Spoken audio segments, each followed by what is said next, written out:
All right. Hi, everyone. My name is Sruti, and this is my partner, Erin, and we would like to introduce to you our nonprofit organization called Shakti Dena, Women Serving Women Health Fairs. So meet Aditi. She is a 45-year-old mother living in urban Haryana, North India, and she's a middle-class woman. Her children go to school, and her husband works full-time just as she does. Life is stressful but manageable, and money is not too tight but is still a concern. For the past year, her abdominal area had been hurting, but she disregarded the pain as the needs of her family came before hers. Her health was the last on the list of priorities. As the pain grew, she finally decided to go to the doctor, and she was devastatingly diagnosed with stage 4 cervical cancer with only 6 months to live. Unfortunately, this is not an uncommon story in India, as many Indian women don't know about cervical cancer and what causes it. Cervical cancer is mainly caused by the human papillomavirus, commonly known as HPV, which is a very preventable infection through a 3-step vaccination process if targeted before sexual activity. Currently, we see that there's a significantly lower screening rate in India of about 3% compared to the US at about 80%. From cervical cancer alone, there are 50% mortality rate, and with almost 122,000 cases of cervical cancer diagnosed annually. Why is this number so high? Well, after research, we found that there was a lack of awareness of what cervical cancer is and how to prevent it. So, in our venture, we aim to answer the question, how might we reduce the incidence and mortality rate of cervical cancer in middle-class women in urban India? We aim to target the middle class as they have the financial means to invest in preventative health but aren't not doing so currently. And we aim to target in urban areas as there are local hospitals that will be able to better equipped with the means to help treat a cervical cancer patient. Therefore, Shakti Dena proposes to organize women serving women health fairs that focus on education about cervical cancer, HPV vaccination, and screenings. The objective of the fair is to create a safe place for adolescents ages 12 to 18 and their mothers to have the conversation about cervical cancer. Shakti Dena believes that the creation of a safe space is a critical component of having a productive conversation about cervical cancer, since it's a sensitive topic in Indian culture. The first component of creating this safe space is by having only women involved in the fair. This is to create a supportive environment to talk about cervical cancer, and although men are an important part of the family structure in India for the primary discussion and that this fair will provide, having only women is important for, again, having the supportive environment. Secondly, there will be doctors at the fair to educate and answer questions in a matter-of-fact manner that normalizes this conversation. The fair will also include other booths that will help create a more relaxed and fun environment. And these booths may include education on menstrual hygiene, self-defense education, nutrition and exercise information, henna, activities, and food. The next component will be having an impact presentation from somebody who has either had cervical cancer or has known somebody with cervical cancer. And the goal of this is to add an element of reality and humanity to cervical cancer, and therefore encourage women and adolescents to take preventative measures. And then finally, the fair will provide discount coupons for the screenings and vaccinations through partnerships with local healthcare centers. So the immediate value of the fair is starting this conversation about cervical cancer and creating awareness in the community. Not only are we starting the conversation, but we're also normalizing it. The fair additionally allows for bonding between the mother and the daughter, and also among members of the community. Another key part of the fair is for women to create a relationship with a doctor to get an entry point into the healthcare system. And the intent of this is that it will embolden women to start taking action for their own health through preventative measures such as screenings for themselves and vaccination for their children. So next, for our theory of change, our inputs start with our fair. The education, the connection with doctors, and the empowerment of women and adolescents to, again, start taking action for their health. And the discounted HPV vaccinations and screenings is what's going to help encourage them and enable them to get these preventative measures. And for the outputs of the fair is this increased knowledge and awareness of the problem and how it might affect them. And through this, there will be increased vaccination and screening rates. And the outcome of that is going to be lower incidence and mortality due to cervical cancer, leading to our ultimate impact of women leading more productive and healthy lives without the disability and mortality currently caused by cervical cancer. We will measure the impact through a survey immediately following the fair and then a follow-up 3 months after. And long-term impact will be measured by partnership with the healthcare centers that the women and children are referred to. And they can give us direct feedback on the rates of screenings of vaccinations. We can see how those have changed since our fair to measure directly what the impact is. So the economic value of hosting a fair is not only benefiting the women, but is also benefiting the government. Preventative healthcare is much less expensive than cancer treatment itself. So ultimately, government-funded hospitals will pay less for those women who seek preventative healthcare. If there's less cancer cases, then that money can be allotted elsewhere within the hospitals itself. The efficacy of holding the fair shows positive results, as there was a health fair study held in San Diego, California, that proved that the fair was a very effective way to promote a positive learning environment for the health fair attendees. A friend's uncle also hosted a health fair in India and said that the attendees absolutely loved the environment and they learned a lot from the fair. We hope to sustain these fairs through our partner organization called CAPED, who is a well-established cervical cancer awareness organization rooted in Gurgaon, where we plan to hold our health fair. As they already hold awareness workshops, we talked to the chief director, and they were overjoyed to hear about the new idea of holding a health fair and promoting better preventative practices. So as I said before, my name is Radhika Luthor, and I'm a senior studying neuroscience. I'm an asset to this team as I have multiple connections in India, and I have a very big background in Indian culture as I am Indian. Being involved in student groups such as Jazba, which is a nonprofit organization, and Indian Student Association have allowed me to be a very experienced event planner, and skills to which I plan to use in India during our pilot health fair. Lastly, I'm very passionate about this project, and I've been working on it for the past 6 months in class and outside of class, so I'm very excited to get it started. And I'm Erin Edson. I am a junior nursing student in the honors program, and I bring to this team my organizational skills, the amount of energy, time, and effort I've put into understanding this problem and creating the solution, as well as my passion for women's health. I also have background knowledge about health education and cervical cancer through my nursing curriculum. I also have experience organizing and running events.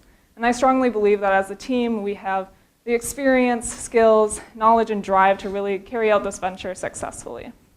Which brings us to our pilot fair, which will be held in Gurgaon in January of 2019, which happens to be Cervical Cancer Awareness Month.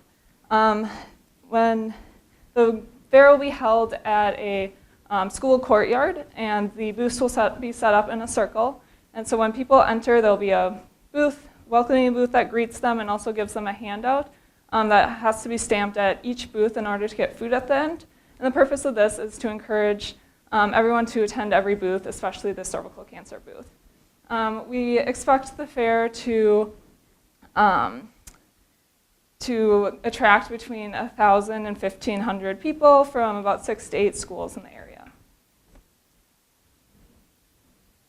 So with your help, the total estimated costs amount to $5,000, including the sponsorship of 2 individuals to fly there in January of 2019. As this is a very large-scale event, from hosting it from 1,000 to 1,500 people, food, henna, space rental, and donation, printing costs, and other freebies will amount to about $2,200. The approximate flight cost of each of us will be around $1,400. As CAPED is already an existing discount coupon card within local hospital systems, we would like to use a similar system in providing women with cheaper vaccinations. So with your support, we hope to host a Women Serving Women pilot health fair in the near future in cooperation with our partner organization, CAPE. Thank you so much for your time and consideration.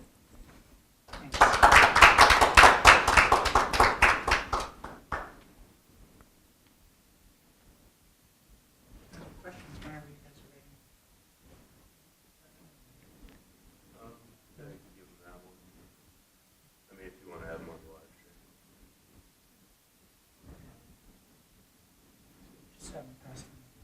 Yep.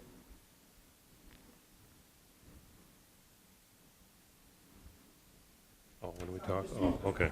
Okay, let me just hold it, yeah. Okay. Hello. Okay. I gathered from your presentation that you're hoping to save the government some money, right? Because it'll reduce healthcare costs longer term for treating women who have cancer. Is there a way for some of those savings to circle back to you? And that's another way of me saying I'm a little unclear of your financial model. So if you could give me a little bit more information about how you're going to sustain this and keep it going. So we plan to sustain it through our partner organization, CAPE, who is already a very developed cancer awareness program in Gurgaon. So when we proposed this idea to them, they were really excited about integrating the fair itself into their plan, because they already go around and do awareness workshops, but they don't kind of host like a positive kind of environment for everyone to just come together and like learn about it. So that's why we were proposing to them the idea of a fair. So they already have their own funding source, this CAPE? Yeah, CAPE holds like fundraisers, different events. They're having like a 5K. They're having like other fundraising. So they do, hold fundraisers to get some funding. Mm-hmm. Okay. They're a nonprofit. Okay. All right. Okay. All right. And then I'm guessing you're having, I gather from your paper you're doing this as a women's only fair, because then women are more apt to come there, as opposed to you having a booth at like a market or somewhere where women come already, is that true? Could you repeat the question? Yeah, so I'm gathering that you're doing a fair because you don't want to do it at a market where there's men there, right, and so on. We thought we would hold it at a school so we could target the younger population, and then in the process they could bring their mothers to the school itself, and we thought that would be like an easier way just to contact the children, and yeah. And that's just about creating, again, like I was talking about, that safe space to talk about, since it is a sensitive topic. So they might not feel comfortable going up in a marketplace and talking about cervical cancer. So it's again about creating this like safe, comfortable space to have this conversation between mothers and daughters, and kind of getting that normalization going where like, yes, like you do get screenings and you get this vaccination, and like this is important preventative care. Okay. Hi. Hello. Thanks. Good presentation. Thank you. So I think I have a few questions. So you talked a little bit about how you're attracting people. You're mainly targeting younger people, and then they're responsible. How do you anticipate? Is it just flyers at the school, or are there other ways to bring younger people in? So we just recently talked to CAPE actually after we submitted the project plan, so a little things have changed here and there, but they do have connections to multiple high schools and secondary schools all over the area, so they were saying, yeah, we can easily contact them. We were thinking before we talked to CAPE, we could go through the radio station, papers, through schools itself, the school that we were planning to host it with, and yeah. So I think the thing that I really appreciate about your project is that you're really targeting the sort of social aspect of women's self-care, health-care, especially in a culture where there is some stigma around female sexuality. So my question is, why cervical cancer, which I know is a really important part, but it seems like you're really proposing something that's much more holistic and kind of driving down to the reasons why people don't already get screened. Like why focus on the one disease when there are so many different aspects to these issues? Well, cervical cancer has a 50% mortality rate. It's really, and you saw like a 3% screening rate. Breast cancer, it gets more awareness. Like there's like celebrities there that would like talk about, you know, getting screening for breast cancer, but cervical cancer is just forgotten about, and it's kind of like the silent killer, and nobody talks about it. And so that's why we really wanted to target this problem. Right. And then my last question is, especially when you're talking about organizations that are already in place that are dealing with this, and I know that your write-up had the kind of mobile screening areas as well. Like, why outside assistance? Like, why people from here helping? Like, why you, in essence? Yeah, I had that same question. Why isn't Cape already doing that? Why aren't they doing mobile clinics?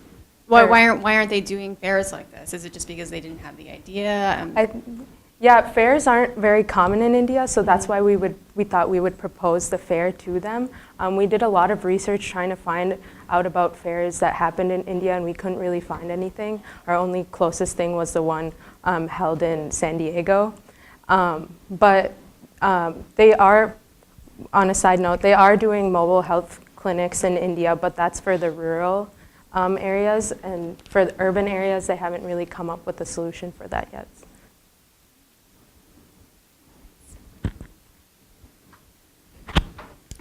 Good job presenting.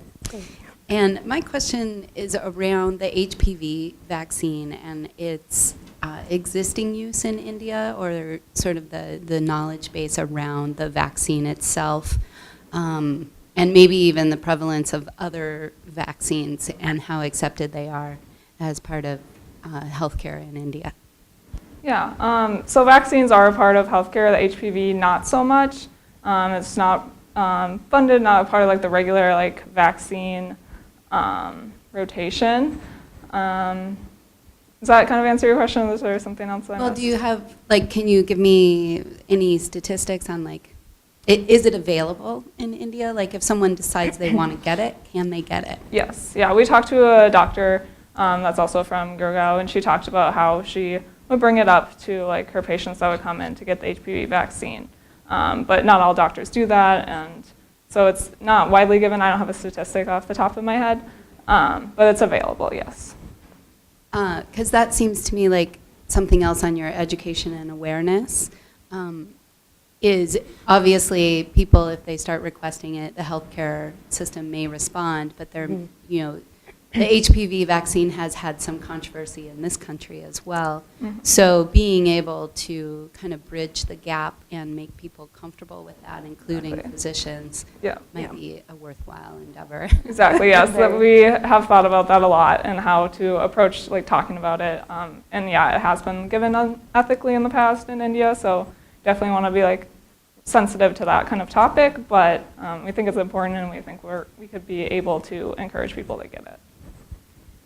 So I hate to sound like a broken record, but back to the financial sustainability question, is the idea that you will do this pilot fair with CAPE and then they essentially will just take it over? Yes. And So we would prove to them essentially in January how well the pilot fair would work, and that these are a very sustainable kind of fair, and it's a good way to promote awareness of cervical cancer. We'd want to continue working with them Yeah. and making sure that it like happens and like spreads throughout urban India is what our plan is.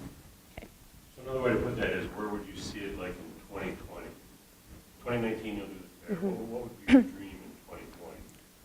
To have it again, to hold it again. Another annual fair like Yes. now, would you guys maybe just with CAPE, or We'd be helping from Yeah. afar, you would but do it? yeah. I regularly go to India, so it is very possible that I could be there every year for that fair. one last question on like sort of the state of treatment for cervical cancer. I get the 50% fatality rate. Do you have any information on like when people are diagnosed, what stage they're typically diagnosed at in India? So it's typically in that late stage because, like we talked about with the DT, women's health is not a priority unless it's for fertility or reproduction. So if you're an older woman and you're having pain, that you don't go in for that because there's other issues or other places that you want to put your money towards. So then, yeah, it's not usually diagnosed till later because they also aren't aware of it and don't think, oh, this could be like cancer. But by getting screenings, as we saw, like there's a really high screening rate here in the US, and that's really decreased the mortality rate because if you detect it early, you can detect it in precancerous stages. And then the treatment for that is a lot less invasive. You can still be fertile and reproduce after those like first initial treatments. So that's why we really want to target screening as well. And that treatment would be available at Indian Yep. hospitals The already? hospitals, yes. Okay, great. Is there time for more? Yeah, no, go ahead. Is there a fear of needles at all? Is there a cultural thing on, the needle, using the needle? Not that I'm personally aware of. I mean, Okay, yeah. all right. And then, is there any value in targeting a Christian community as opposed to a Hindu community in India for like a pilot? That is a good idea. We haven't thought much into it. Okay, so that's just an yeah. idea I'm throwing out. Yeah. Because I've noticed the Christian community can be. Mhm. Well, I've noticed in some of the Christian Indians that I've interacted with in India, they seem to be a little bit more open to these kinds of. There's a little bit less of a cultural stigma to it than there is to the Hindu. We would have been definitely battling the cultural stigma a little bit more in southern India, but because we are in northern India, they are more open to learning about new things, and culturally they're just more not as religious. Yeah, okay. And then one other thing, when I was in India last year, there was an interesting program in a city that we visited where the local health advocate woman for the community, there'd be a woman who would help the pregnant women get prenatal care and postnatal care. And there actually was an incentive.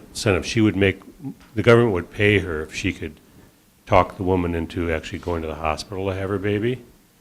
And so the government already had this incentive program through her to help her advocate for more women's health. So that's another idea. Maybe you could somehow leverage those gals and maybe get the government, if she could get a woman the whole household to have the vaccination, maybe she'd get paid more money or something. You know what I'm saying? Yeah. Yeah. That'd be interesting. Yeah. Do you know what the company is called? The company? Or Well, she program? works for the government. The woman. Oh, yeah. okay, So okay. Okay. I'd have to look at my Just notes. look into it. But she works for the government. The government has this program where they know that if they get pregnant women into the hospital to have their babies, there's less cost, because all the complications you have of having a baby at home, Yeah. So is she a community health worker? She's a community health worker, Okay, right? yeah. And then but if she can get the woman to go to the hospital to have the baby, instead of getting 600 rupees, she gets like 1,200 rupees to help the mother. Wow. Yeah, we Interesting. can follow up and give you that. Yeah. Okay. Yeah. We should wrap up. I have one last question about, so are you two going over to help with the fairs? Is that the Yes. idea? Yes. Yeah. Yep. There's only two of us. And so you've talked to these CAPE people. I mean, what other sort of needs have they stated to you? Things like, they've been doing awareness for a while.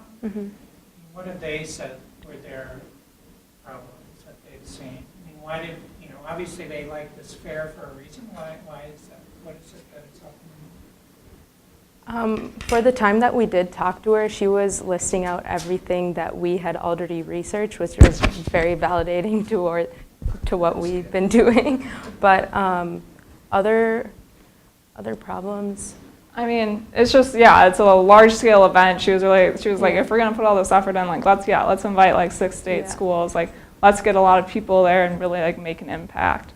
And so, and they have connections, so they're helping us with that and They have figuring out the little connections. details. Yeah, they have connections with multiple hospitals around the area, multiple primary and secondary schools as well. Are they funded by those hospitals in some way? I mean, if they're doing preventative care, is there some, as Ken brought up in the beginning, right, is there some sort of feedback of money?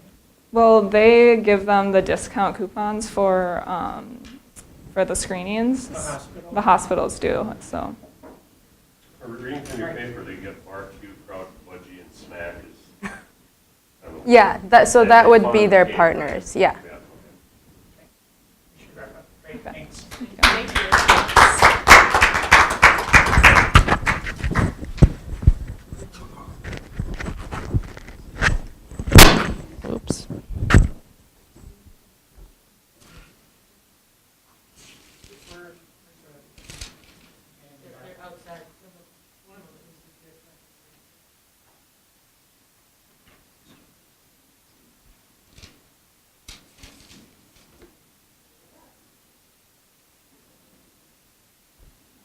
Thank you for listening. Yeah, you're welcome. Thank you. Thank you. Nice job.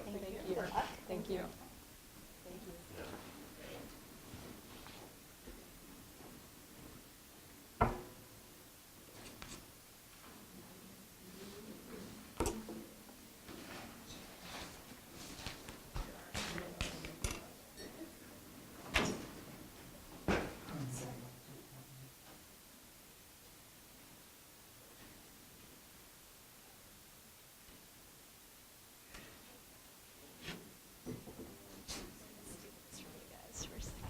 Okay.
Green button, or this button. Slide down. Yes.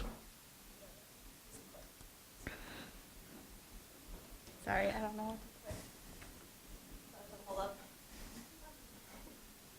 Okay. All right. Good morning. I'm Clarissa, and this is my co-presenter, Dylan. Catherine is just assisting with our visual aid, and she'll join us at the end of our presentation. We are UGIS, and we're excited to be here. In the northeast region of Uganda is Karamoja. Here lives a population presented with challenges for resource management between local government, national government, or non-governmental organizations, and pastoralists. So Karamoja is a neglected and marginalized region of Uganda. It lacks a lot of infrastructure and industry that the urban areas tend to have, and they are pretty reliant on ecosystem services. The major livelihoods are agriculture and pastoralism. Today we're going to focus on pastoralism.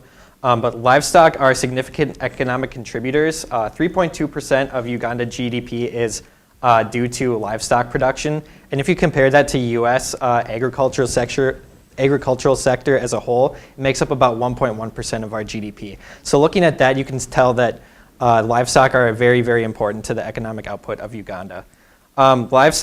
Livelihoods and food security are at risk due to climate change. There's been a 15 to 20% reduction in rainfall since 1960, specifically in Karamoja. And this is causing herds to concentrate near reservoirs, and it's depleting the resources around them. Livestock are contributing up to 25% of total food crop production in Uganda, but that requires significant maintenance and resources. Locating quality pasture is time-consuming and unpredictable. Even in dry season, land is available for pastoralists, but it's sporadic. NGOs and local governments are encouraging new shifts to different livelihoods, and most of these have been agriculturally focused. However, this is less resilient than pastoralism in drought conditions. Lack of infrastructure is also providing little outside opportunities besides pastoralism and agriculture. The Karamojong are resistant to change because cattle are too culturally important for them. They preferred to hold their liquid assets in livestock rather than cash. Pastoralists, NGOs, and local governments are struggling to implement sustainable livelihood and resource management practices in Karamoja. Pastoralists want to protect their way of life, and NGOs want to increase the well-being and sustainability of the area. We believe that both of these groups can get what they need. We can utilize time-tested strategies to create novel solutions to these problems. We will provide satellite-based data while being sensitive to the culture and respectful of the environment in Karamoja, delivering collaborative and interdisciplinary focus on complex environmental issues, specifically providing GIS information to the pastoralists in Karamoja. Sorry, running some technical difficulties. Where did our slide go? There we go. It's back up. So we will be using satellite images from satellites that are in the sky to collect normalized difference vegetation index NDVI data. We'll layer that with a base map of Karamoja and communicate where vegetation is to pastoralists via SMS. Using the phone that they're receiving messages, we'll be tracking their migration and giving that information to NGOs. So this is information we'll be selling to them to show them where migration is happening. The biggest impact will be on pastoralists. We want to increase awareness of where green vegetation is, so they'll have healthier cattle, increased productivity, and greater livelihood security. Like I said before, this provides quantifiable movement information to NGOs that they will want to pay for, because it provides an effective tool to coordinate program planning in Karamoja. GIS has been used in other scenarios like this for research allocation. REACH uses GIS to organize humanitarian aid in areas affected by natural disasters, and they also assist in allocation of resources in refugee camps and responding to other crises. And DUFORA is the Drought Early Warning for Africa system, and they communicate with users that are typically agriculturally focused via SMS, and they update them with current conditions and weather forecasting. The GIS market cap is expected to double within the next 5 years worldwide, as there's expanding applications for this and technological resource availability increases in developing countries. So after we collect satellite data, we do want to field test this in Karamoja for our pilot. We want to be able to travel with pastoralists and visit green vegetation with them. And we want to also be able to confirm that the community wants geospatial data.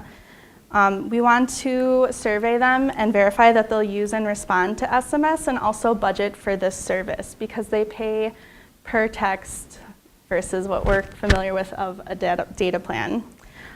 We also want to survey them about herd size and areas that they've frequently migrated in the past. And starting now is wanting to build relationships with NGOs and make that connections to assist us during our pilot. So we are asking Acara for $5,000 for our pilot. We based these expenses on previous Acara ventures that involve traveling to East Africa, like SMS Mama and Vetiverse Solutions. The travel expenses are high, but that's because of the importance of security and traveling safely. And we expect that the additional funding will come from Europe grants and crowdsourced funding. So we're confident that our SMS platform is immediately implementable in this region. There's substantial room for growth over the next decade as well as technology availability increases. As you can see on this graph right here, 2015 showed that 2G was a predominant form of mobile broadband, but by 2020, 3G and 4G connections are supposed to make up the majority of these connections. And this gives us a lot of long-term flexibility in how we want to reach out to the pastoralists and NGOs. SMS platforms are what we plan on starting off with, but we also are looking at developing mobile apps and websites for them to use in the future. Along with this, the data supply outlook is looking very good for us. New satellites are going to be collecting novel data that isn't even available yet, and new protocols are going to be developed to provide new insights into a lot of NDVI-related biomass cover and resource management services. And end users of GIS data has grown substantially over the last decade as geospatial data applications have had a proven track record. A lot of these applications are currently being used for urban planning, crop analysis, and watershed management in developed countries, and these areas are starting to expand and grow in developing countries. So we're projecting to run a deficit through the first 12 to 24 months from product development through the pilot phase. And during these times, we will be assessing the needs of pastoralists and NGOs and finalizing our product. Once we launch, we plan on enrolling 50 pastoralist users from diverse communities to get a better sense of how they're using our data and where they're moving. And then we'll begin marketing to NGOs to increase our revenue. So we will be using how they're moving to provide layovers with the data that we have so NGOs can monitor in real time how the environment and the human ecosystem interactions are changing the environment. 24 to 48 months post-pilot and launch, we are planning on allocating our resources towards developing our products specifically for the NGOs we've targeted and anticipating further market penetrance. And we predict that we should be hitting the break-even phase around this point. We expect revenues to exceed expenses around 48 to 60 months. At this phase, we'll start launching high-potential products and services that we've identified in the break-even phase and start investing in overhead costs, technology, and staffing needs. With the fast-growing GIS industry and increasing phone use in Karamoja, we have a unique opportunity to provide NGOs and pastoralists tools for successful management of livestock. And with your help, we can finalize our product with a successful pilot. So thank you for your time, and we'll open it up to any questions.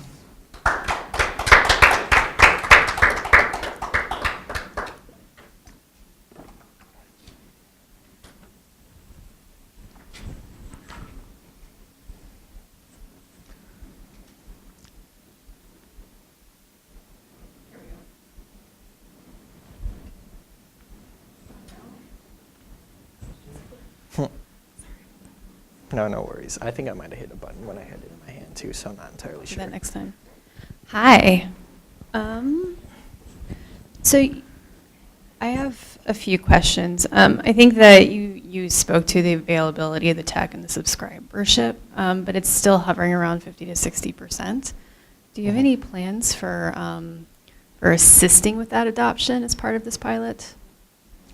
I guess at this point, we're not really in a position to do that just because it's going to be expensive. We've discussed during our pilot phase refunding costs for sending text messages back and forth because they do use it as a pay-per-use service. But in terms of how they're herding, they're usually associating in groups with communities. So even if, let's say, there's 100 pastoralists in a community, there's 50 to 60 of them that are herding the livestock actively. So as long as one of them has the service, then we can track it over time through that. Makes sense. So I know that in your write-up you did, and even in your presentation you spoke a little bit about the impacts of the technology on a community, and how, especially when there's sort of this complex relationship of pastoralism to agriculture, and all these people have different perspectives, is how do you anticipate this pilot, where you're trying to collect this information, like giving you a better sense of what those potential future impacts might be? But with GIS, we have a lot of opportunities, and it depends on what their needs are. For example, some of the research has indicated that the communities are very isolated, and because of it being dangerous and a lot of people being armed, trade has not been as happen as frequently or as often. And so people have resources, but they're not able to share them. And one way that GIS could help is keep track of where resources are and help different villages and communities to be able to trade with each other. Okay. And I assume you have a plan for your own safety or the safety of your team as Yes. part of your travel expenses? As part of the miscellaneous, and et cetera. And we were looking at continuing to collaborate with one of our professors from last semester, Dr. Cheryl Robertson. She frequently goes to Uganda to conduct these sort of interviews and studies. And so we were looking at making sure that we keep that relationship going and using her knowledge to maintain safe travel, and part of the funding would go towards making sure that it's safe, which is why it seems a little high. Safe and sensitive. That sounds really smart. And then finally, so a big part of your project is based on these data sets being available and regularly updated, correct? Is that currently happening, that technology? Okay, so how often are these data sets updated? So these data sets are collected in a manner where the satellite passes over the area every day, and then NASA actually, the MODIS satellite, for example, that they send every day, they compile the last 16 days into data sets that are free. So the data sets that we would get would be like a compilation of all the last 16 days, but it is updated every single day. So it would be free and it would be daily updated. 16 days sounds pretty regular. Yeah. Thanks. To follow up on that, I have a couple questions about the technology itself. Like, one is, how confident are you that the data you would get from these satellites is appropriate to telling you that the foliage is the right kind of foliage for cattle? So at NDVI, we've been using this information from satellites since the 1970s. And so it is a very accurate way to assess the biomass of vegetation. There's several other indices that are also used that we can use. NDVI is the main one, but there is also NDNI, which keeps track of the available nitrogen in plants. And there's also indexes for chlorophyll, which is closely tied to photosynthesis. So if plants are being active and healthy, they're sending off they're reflecting different spectrometry that we can measure.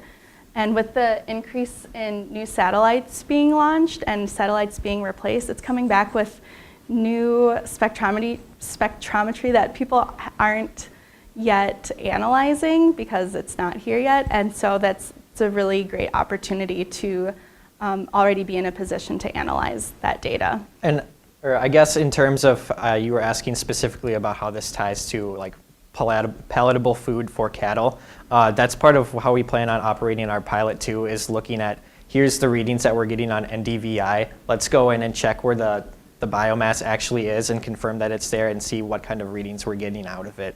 And we can also look at other species that are native in perhaps maybe the US or other developed countries where there's better data sets on it, and look at NDVI values there and compare and contrast between the two. Okay, that's helpful. Do you expect that, I mean, like, one of the things that comes through in your plan is that right now people send out scouts, right, to go and find viable pasture. In my mind, that's one of your competitors. So can you talk about how difficult you think it might be to convince people to trust your data versus sending scouts, or would they work in concert with each other? Just how you think the behavior might shift. I can take that. So the main thing that we're trying to provide is a sense of informed grazing. So right now you can send out a scout in 360 degrees. We'd like to at least be able to limit that to a direction, so more of an aimed approach. So we don't think that they're necessarily contradictory. And a lot of these scouts are just kids from the local community that they say, go and run that direction and tell us when you find something. And if you don't, in like a couple days, come back. And so we think that with the advance of more education in the area, like things that are going to be happening anyway, where the kids maybe don't have time to go out and scout if they're doing other jobs, providing that we're giving a service that will allow less time and energy to be spent while being more effective.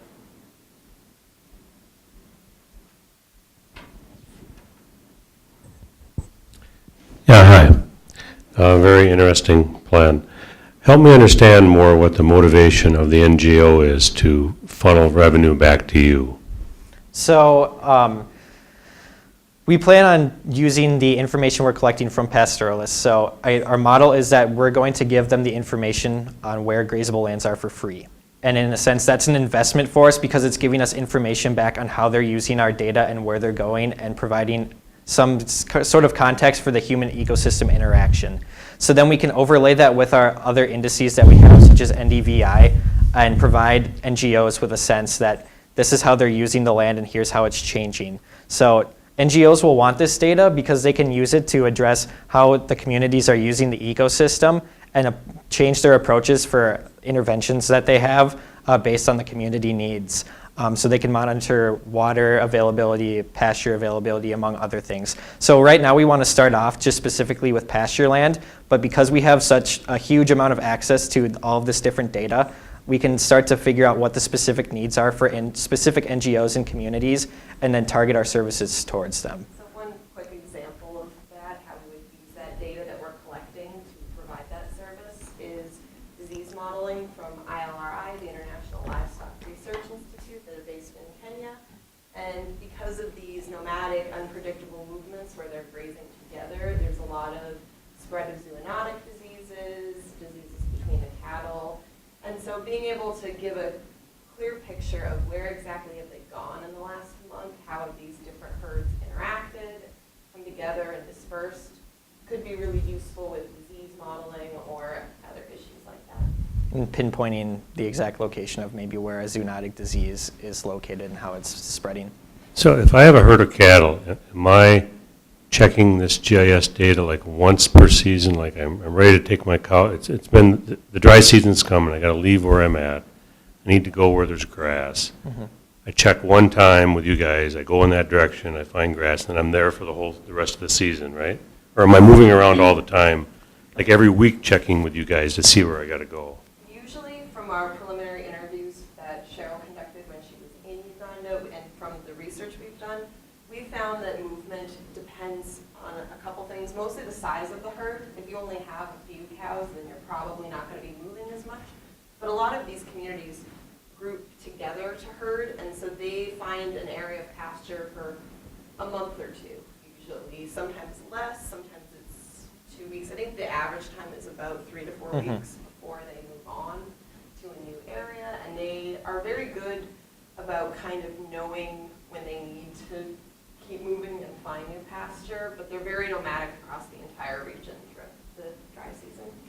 So when your data shows that there's a pasture area that they could go to that's green, is that because it rained there and it didn't rain somewhere else, or because there's an oasis there, or what is it that makes that area green where somewhere else is dry? That's one of the things we're looking at investigating during our pilot.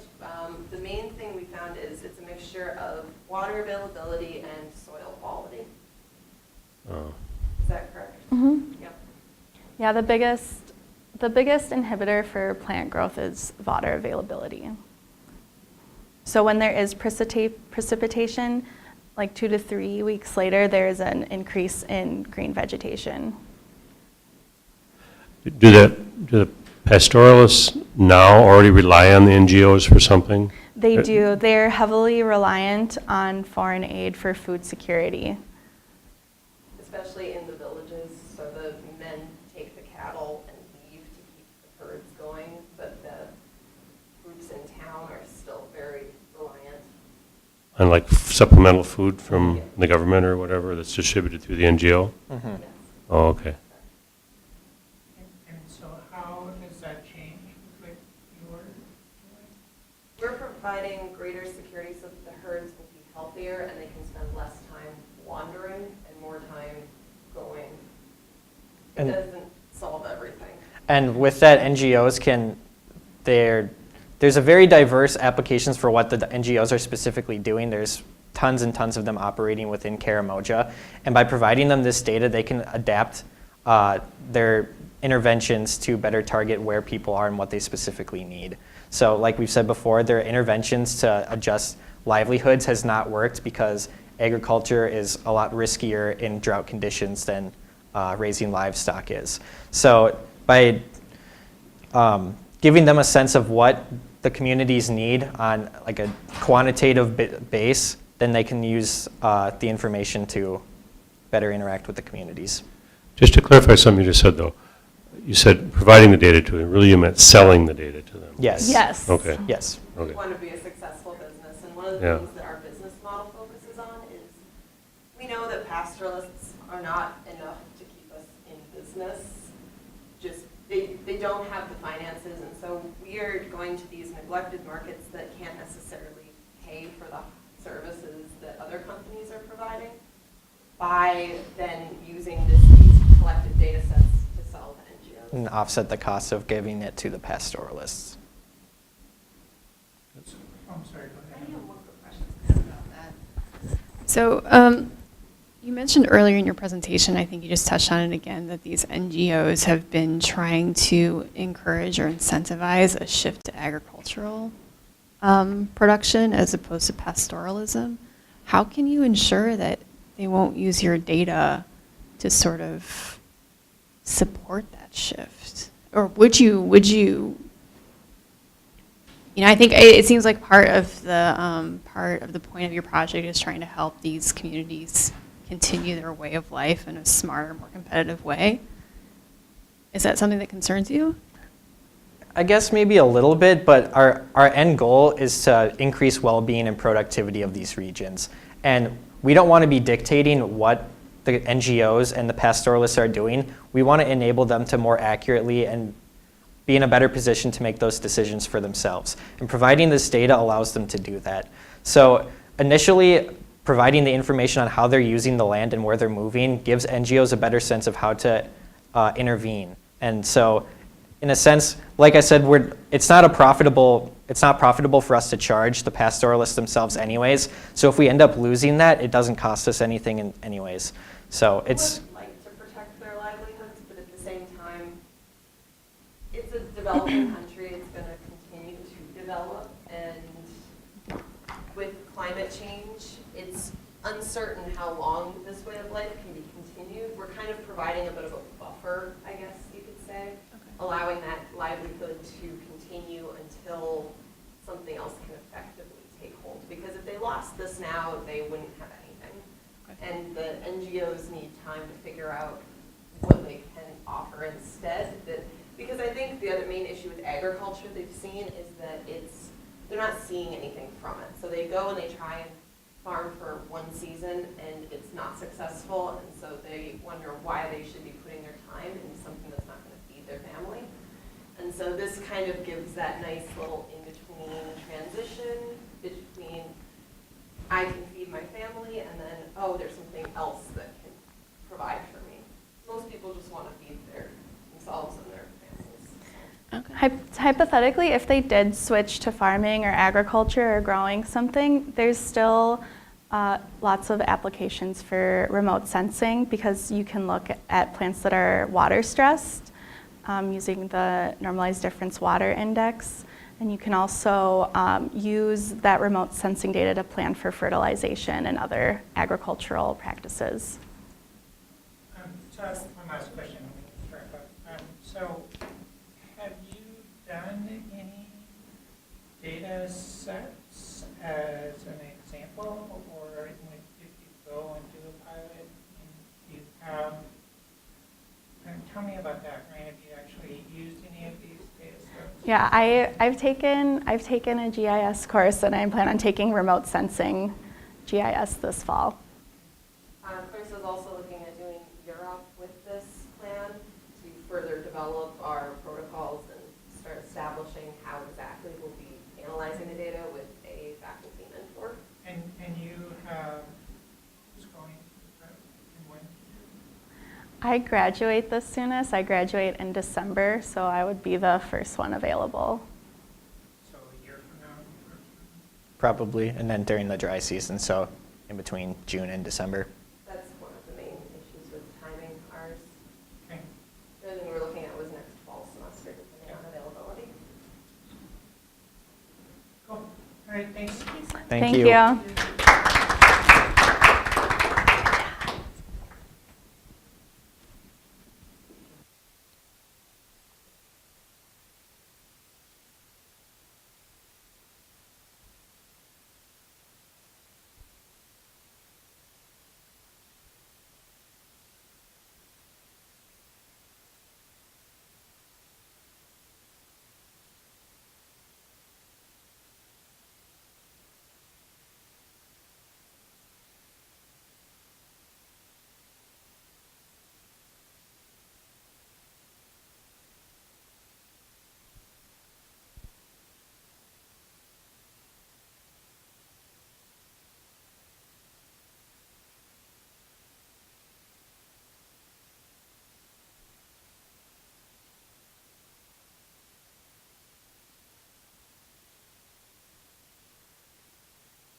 Hello.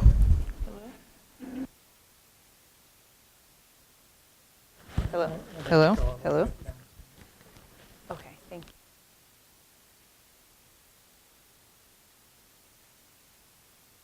Hello? Hello? Okay.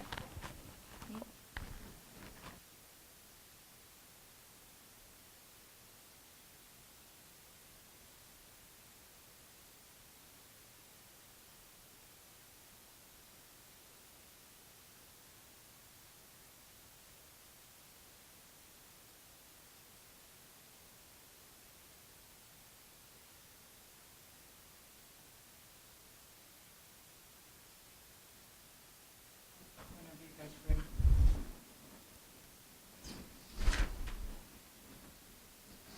All right. So the rate of food insecurity in Uganda is 11%.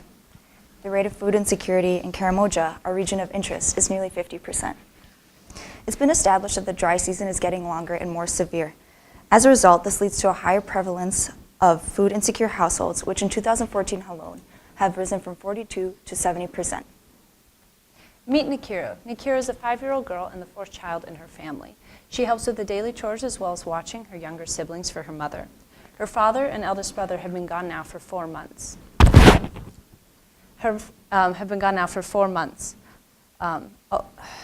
Although this trip is normal, the length of time that they have been gone taking the cattle in search of grazing land has been increasing as a direct result of climate change and the worsening dry season.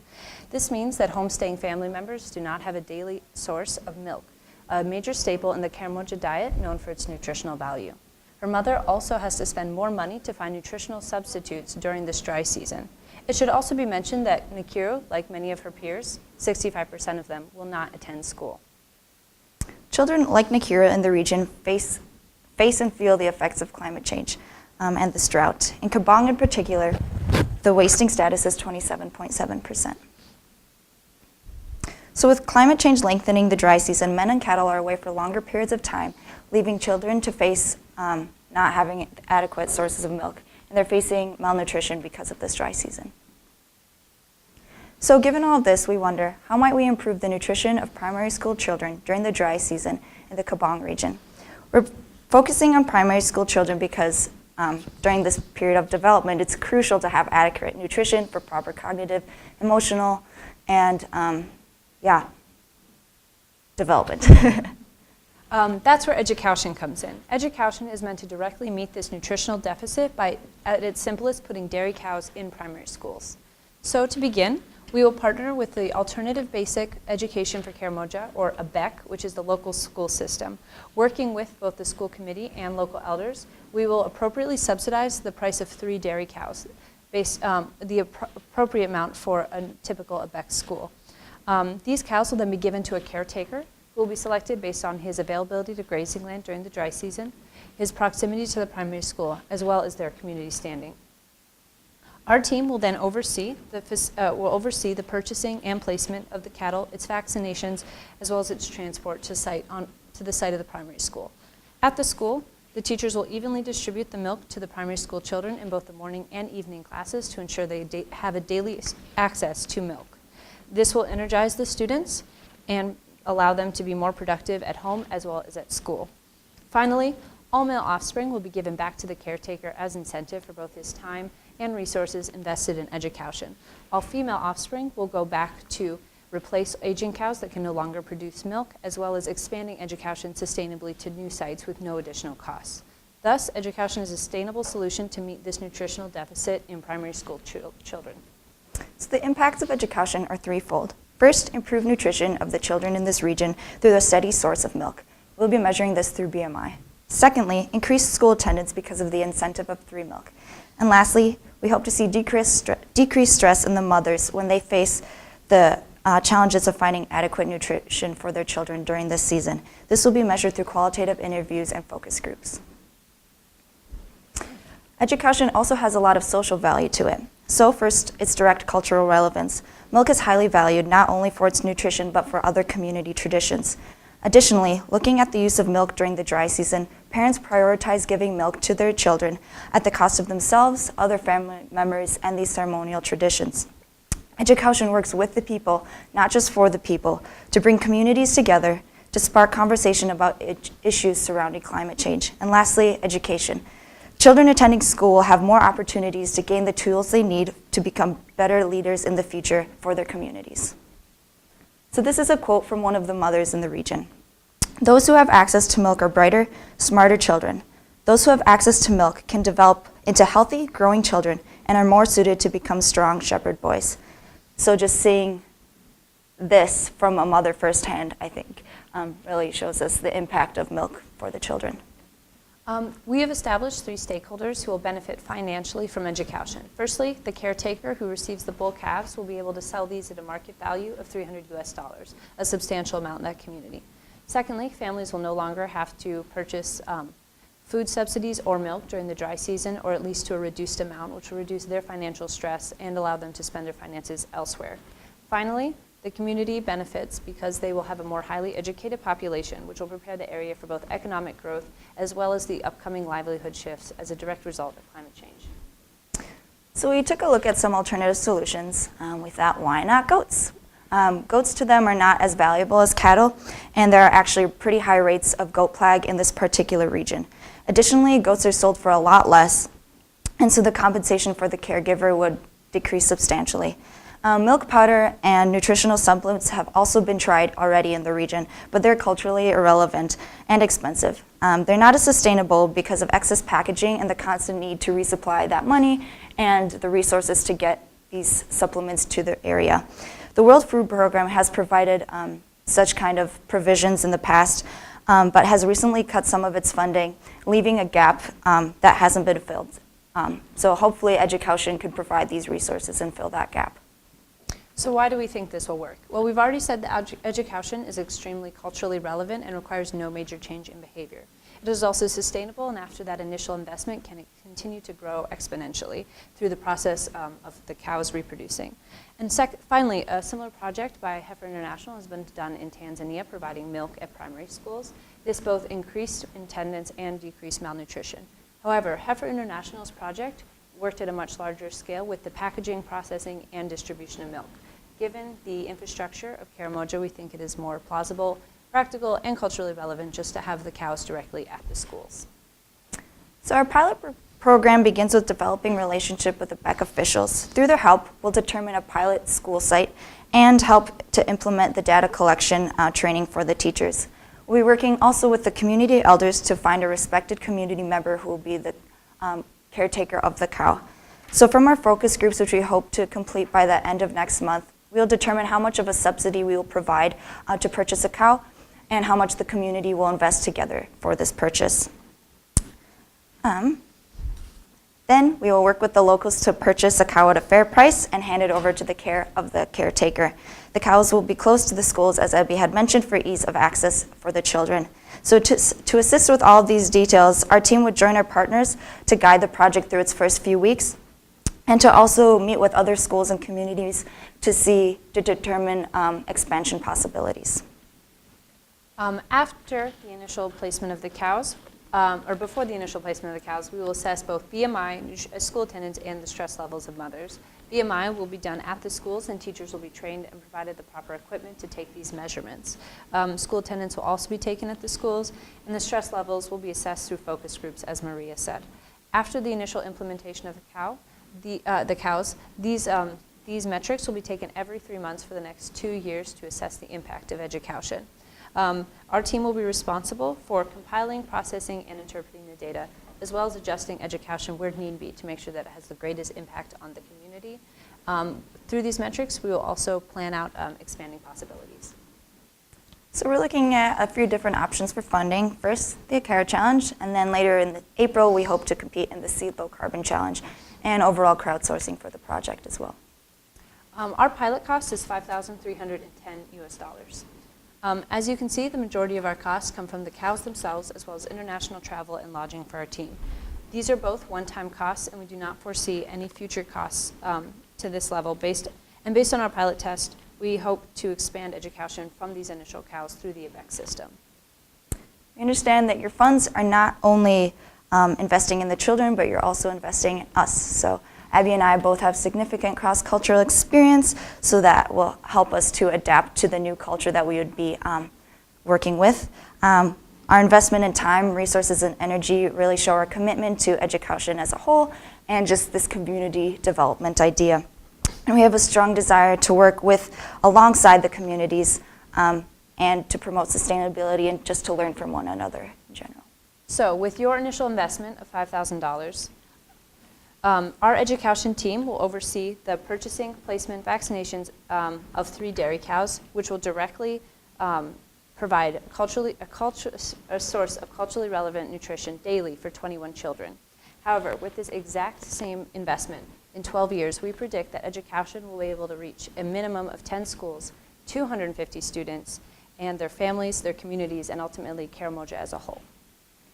So we thank you for your time and your support and help, and we hope that we can work together to better the lives and the futures of Nakiru, her family, and the communities of Karamoja as a whole.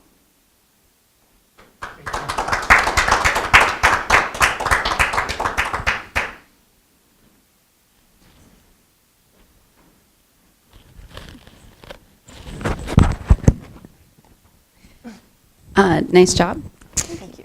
The question that I have, both reading the plan and listening to you today, is if the people of Karamoja are cattle farmers and they have milk on a regular basis, why haven't they left a couple of cows behind to feed the children while they're on their journey for pasture land? Right, so we've done a lot of interviews with people who worked in this region, and there is actually very little grazing land and water for cattle. So if you think about it, if one family left a couple cows, they would want those cows for their family, but that would not allow any other cows for the other families to stay there. So this really facilitates the community coming together and establishing that these cows are for the community's children. So there is enough grazing land for a couple cows. Why they have not left cows there as a community before, we don't know. We hope to find out through focus groups and more interviews that we hope to complete at the end of next month.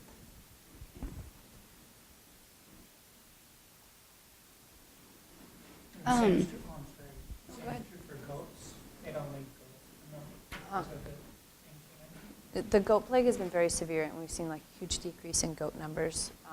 So I don't think people are very reliant on goats or expect very much of them. Sorry. Actually, can I follow up on that too? Are there other examples within the culture of community doing things collectively?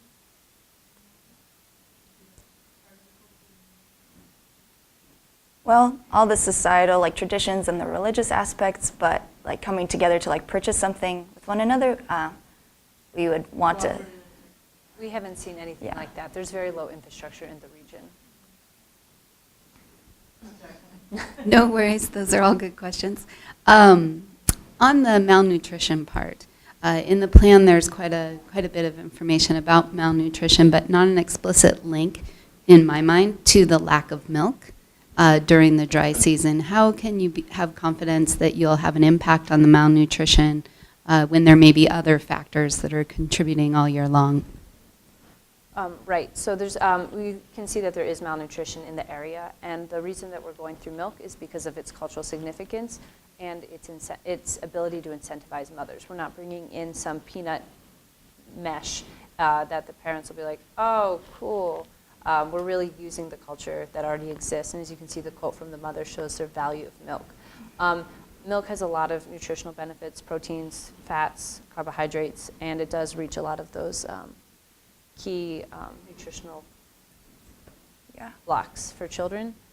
So, in addition to that, when they don't have that milk, they're heavily relying on other sources of food, which might not give the same like nutritional values. So they're looking at like maize and sorghum, and those aren't the exact same thing as milk. And milk, just as a whole, is very important for children who are so young. So.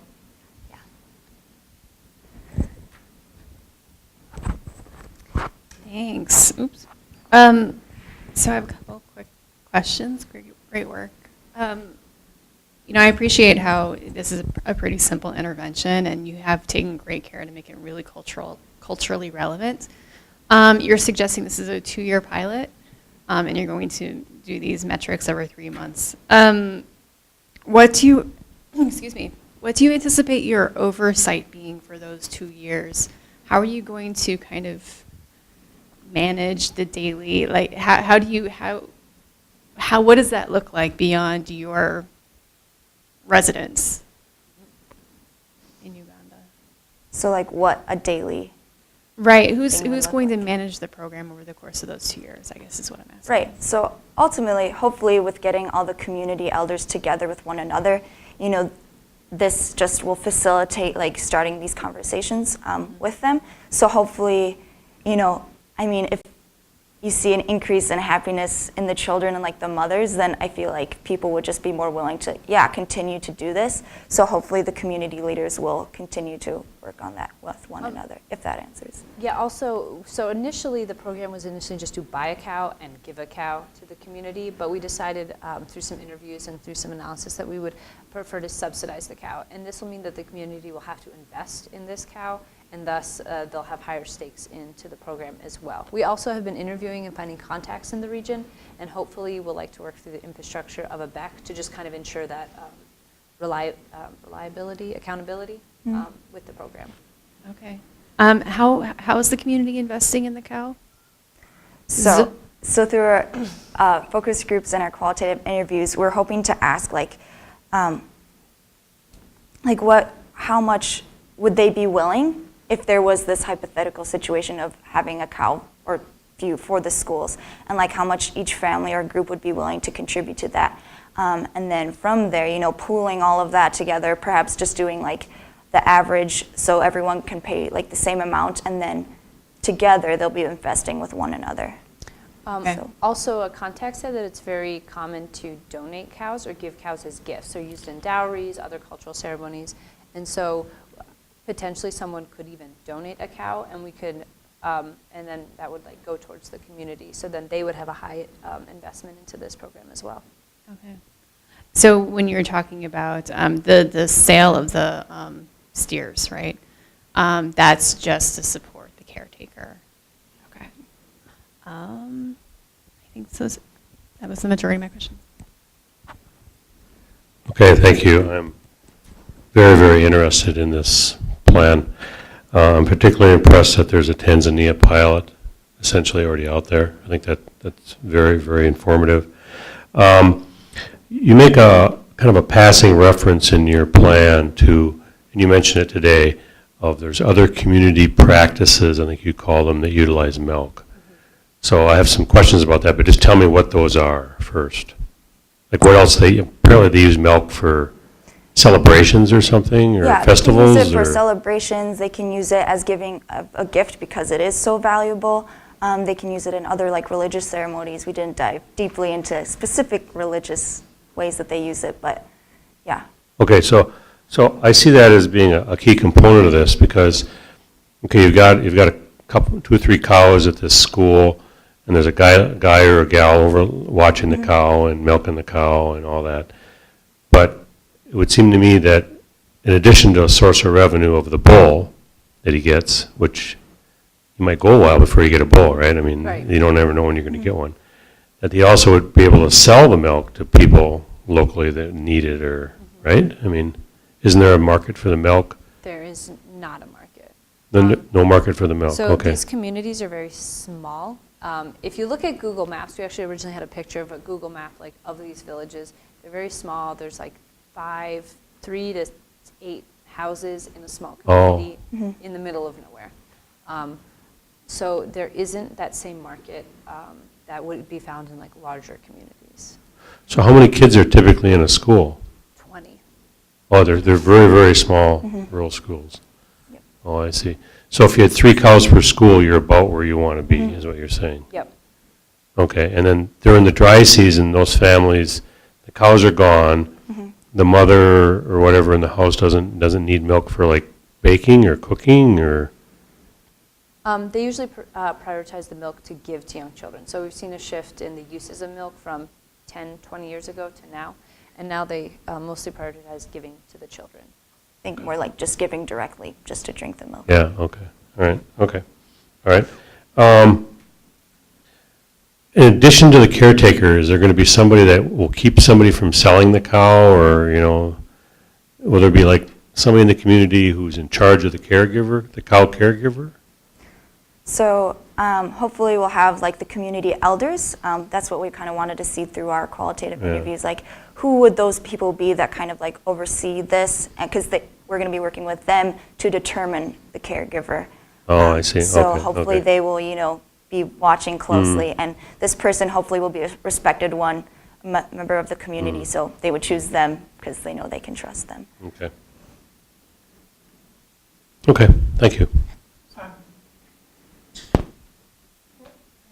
So sort of along that line, I mean, how would this look beyond one village? Do you envision working with one of these organizations that you talked about, or tell me how you think?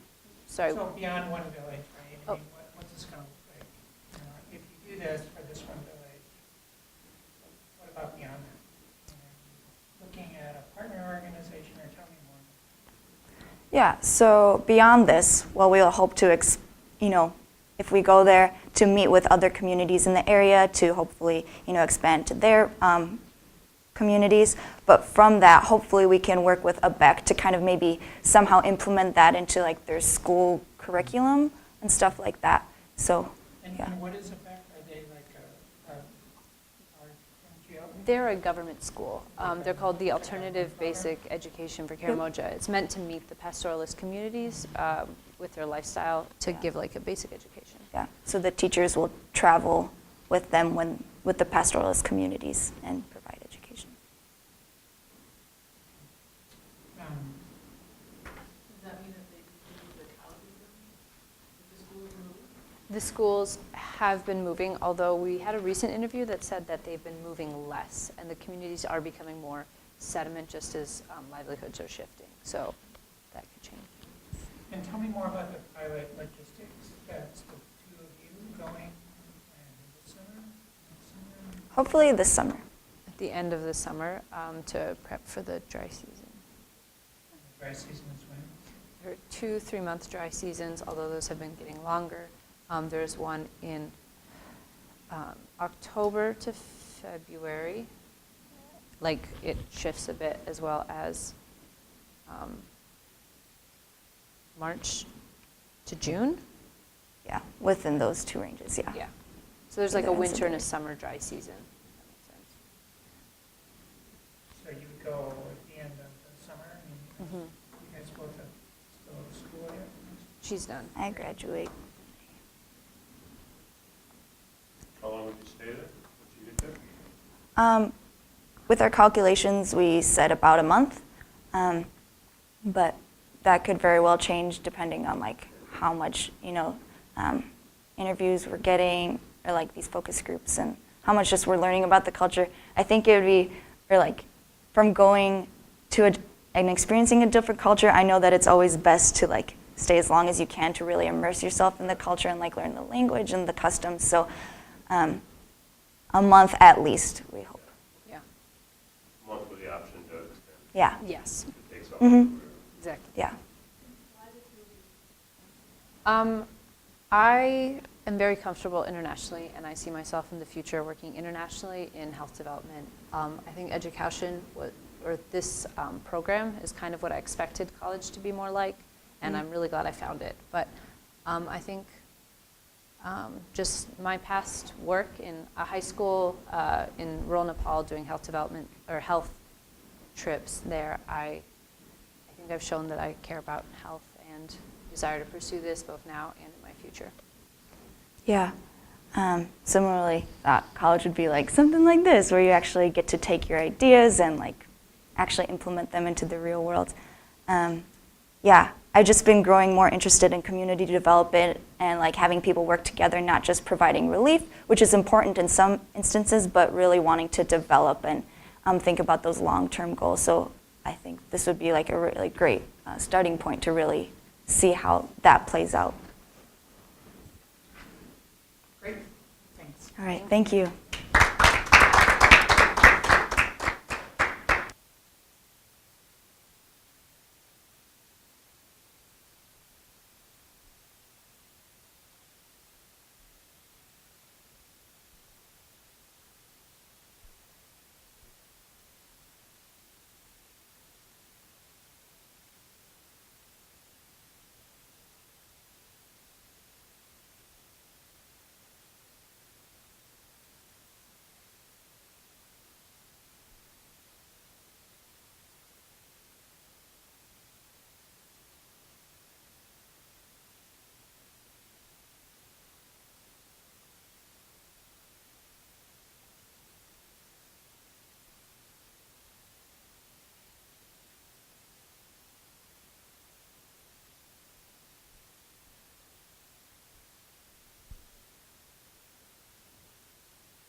trained. There we go. Oh, I got it now. Okay. she's our IT person. Okay. I'm going to read something from your your paper here, and I want just a little clarification on.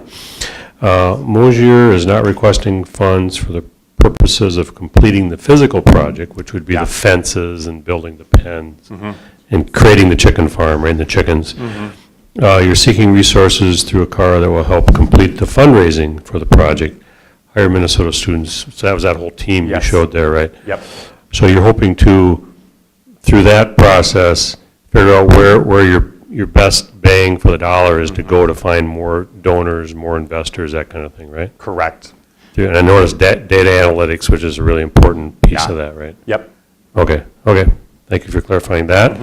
And then you have identified a refugee camp, a specific one that you're going to try this in, right? Yep. Okay. And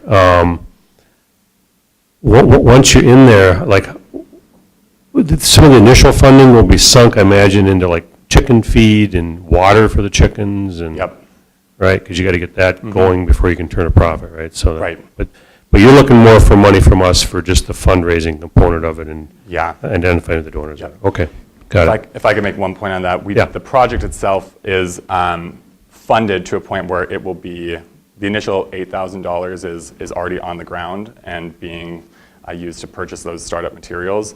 $15,000 funds the project at full scale. So we'll break ground probably next month. And so the next $8,000 is really, it's not super critical, but it is necessary to reach kind of the full realization of the project. Well, that's good to know. Yeah, which is why we need additional staff and expertise in learning how we get there. And then your financial sustainability is, you're hoping that there's a market for the chicken products and that this grows, and then if this is successful, there's other refugee camps you could scale into? Yeah. Right? So Upper Rift Minorities is our partner on the ground. An individual by the name of Brizan has actually done 3 of these chicken farms in other Kenyan cities. Oh, really? Yeah. So this is actually a tested, tried and true project. It's never been done in a refugee camp. That's where we're kind of in the unknown. But all 3 of those projects produce about $4,000 a year that gets invested into wages, and then it goes back into Upper Rift Minorities' budget. And so we have that going for us. I see. Also. So those other 3 farms are just within a community as a whole, not specifically within a walled-off area, not a walled-off area, but a gated-off area within a refugee camp. Okay, got it. Thank you. That's very helpful. I guess I do have, to jump off of that, are those other 3 chicken farms also with the LGBTQ community? They are. Okay. Yep. So it is still specific to your mission. Yes. Okay. You covered a lot of my questions. So can you talk a little bit? So right now, to fund it at full scale, $15,000. Yep. You need an additional 8. Yep. So you're hoping to use the 5,000 to raise the additional 8. So you have 7 right now. We have 8. We have 8. We need 7. You have 8. You need 7. Okay, got it.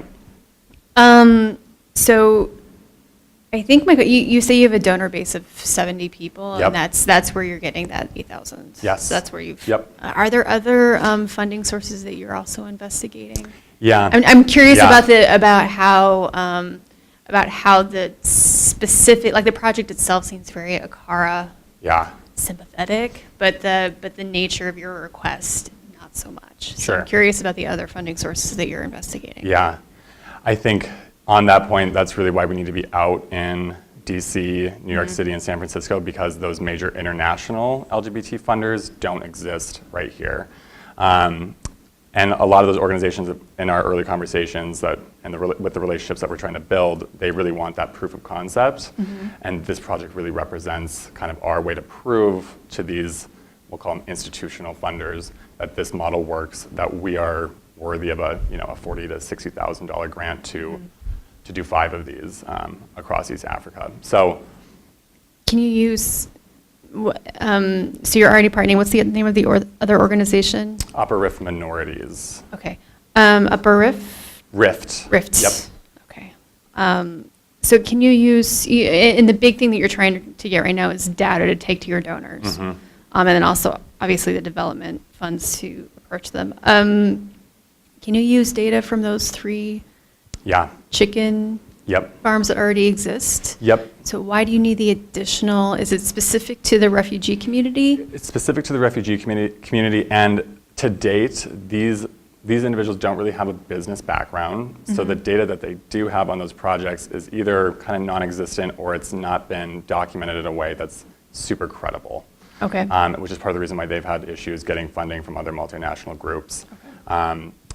You know, one way we support these individuals also is the fact that the big funders who do support these issues want 18-page write-ups on why a chicken farm and why refugees, and these people, their first language is not English, they don't have consistent internet access, so we provide that for them as well.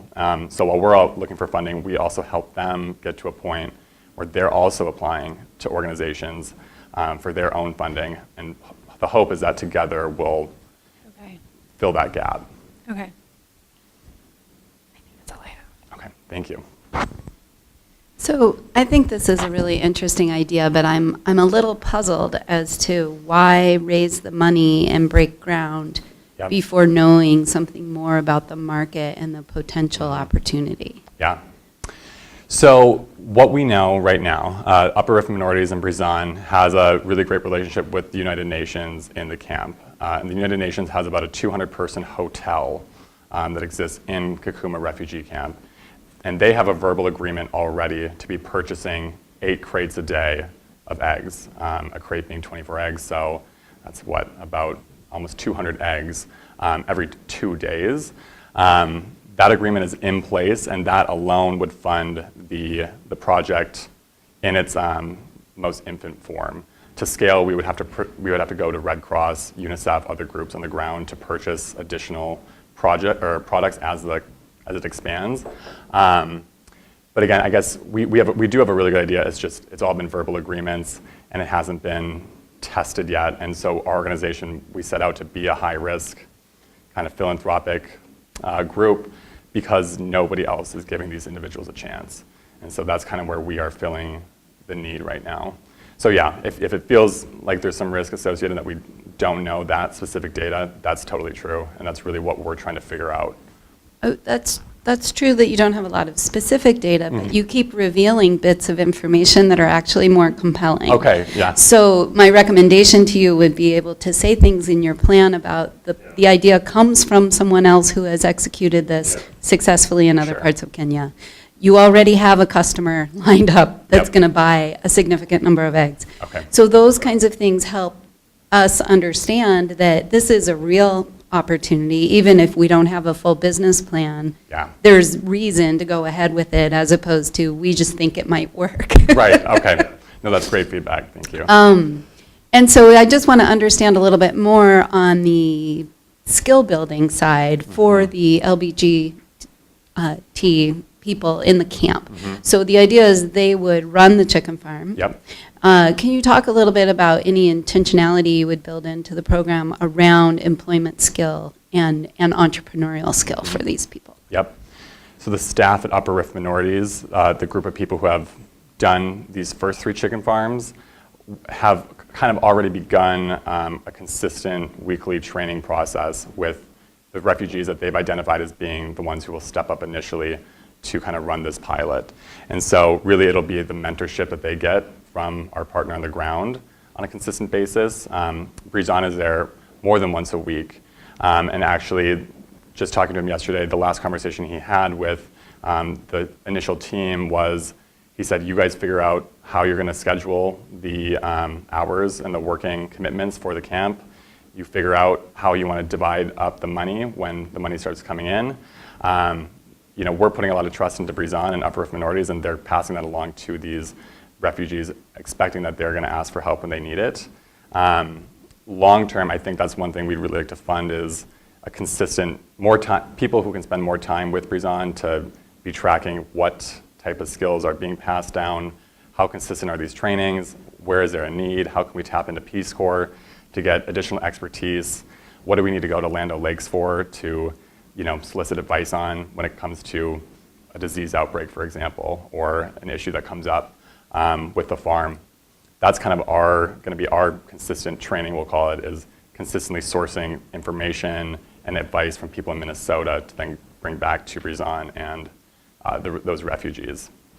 So definitely we have a need to kind of refine that and define it a little more, but they will have consistent communication and help from people who have done this and tested it before. But the ultimate idea is that people would leave the refugee camp with some skills to either Yes. go start a business somewhere else or Yep. be a valuable employee. Eventually, when this chicken farm is producing, when it has about 300 chickens, the goal is that chickens will be gifted to LGBT individuals and they will start their own farms individually on a smaller scale. So that's another piece to it too, and hopefully by that point they will have had the experience to start their own projects. And one last question. You've talked about like raising the rest of the money from LGBT philanthropic organizations, right, that have that in their mission. Mm-hmm. Have you talked to agricultural funding sources as a way of maybe diversifying the types of things that they might fund? Absolutely. We've gotten a lot of interest, actually. There's a lot of concerns, again, over the safety component. A lot of the people who work in those organizations are not LGBT or really don't have a firm understanding of LGBT issues. And so we kind of have to get people over that learning curve. And again, we really don't have that scaled pilot yet to show people. And so they're saying, let's build this relationship, let's kind of watch this pilot, let's see how you do with this one before we write any sort of significant check for this. Monitoring and evaluation is a big question we get all the time as well. How are you monitoring and evaluating the project? And that's tough because we don't have $4,000 to send somebody to Kenya twice a year. And we can't pay a USAID consultant $1,000 a day to be on the ground there. And so we're working out kind of with students how we're going to make that pitch to those funders for, again, how we're consistently monitoring the project, how we're training them, how we're providing information and resources. That's something that over the next year with the Acara community, I think we really hope to lock down and really refine. Thank you. Yeah, thank you. I just want to ask one clarifying question because, again, there are these little pieces of information that are coming out. So you are, with the $8,000 that you have plus the client that you have lined up, you're ready to break ground. Yes. So this thing's happening. It's happening. Yeah. Okay. All right. Yep. So, I have a question. Yes. Can we forget about the chickens for a minute? Absolutely. You can raise that other money, right? You don't need us, right? Yep. Not pay you or whatever. I'd like your help. Multi-year can take that other money. So then what? So tell me what more. You're talking about this bigger thing, Yep. right? Mm-hmm. So what are you doing? Tell me more about your mode of your business model. How are you going to go out and solicit these organizations, or these entrepreneurs? How are you going to decide who to fund? What are you providing them? Tell me all of that. Yeah. I'll break that down. Again, the high-level idea here is that we are a part of a global LGBT movement. And so that economic empowerment piece is something that is so overlooked by so many different organizations. I would say we're an early adopter in that space, but it's something that as you read mission statements, it's really starting to be an idea that's entering the human rights world. We get asked, how do you do a request for proposal or how do you solicit additional projects? All of our projects to date have been sustained by the contacts that our organization already had going into this.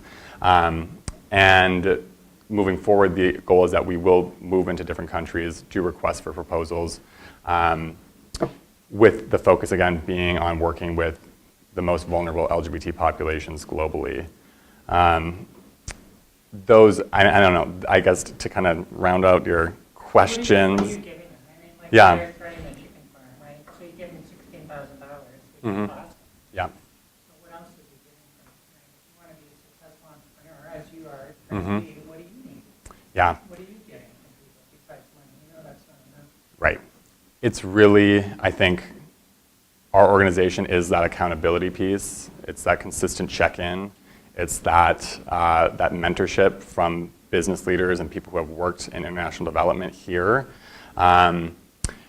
You know, that's something that they don't have. These people don't have a business background. That's something that I bring to the table. They don't have consistent internet access, the ability to do research consistently. We provide a lot of that for them, and we help walk them through how they might be able to one day do that on their own.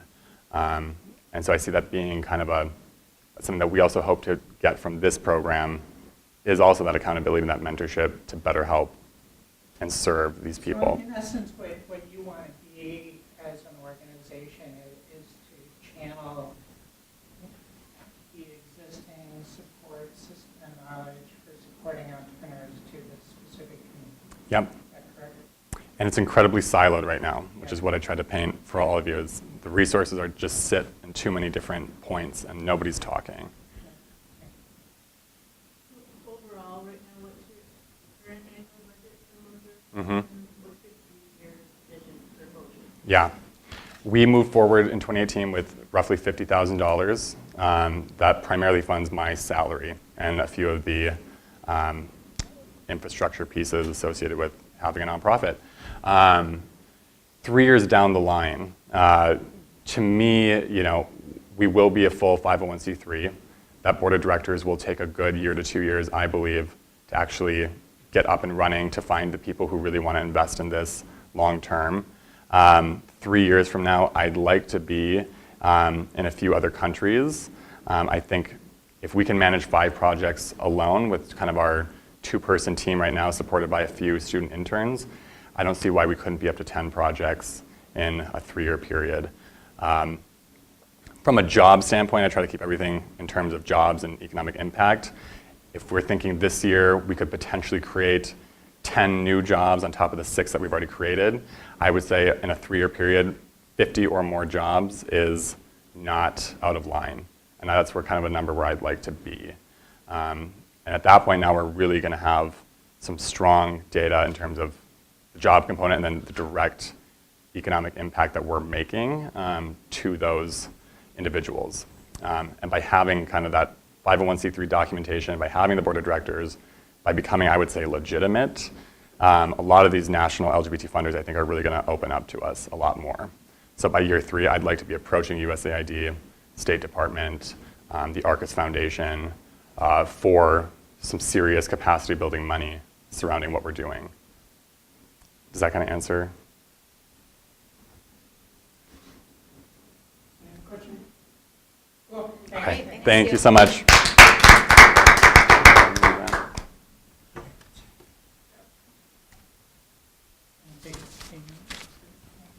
you.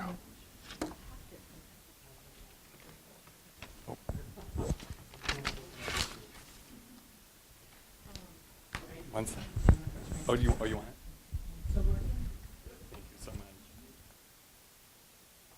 We'll try locking this down. Yeah. There we go. A little bit better. Yeah. Let's line it up so my Yes. mild.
I know it is.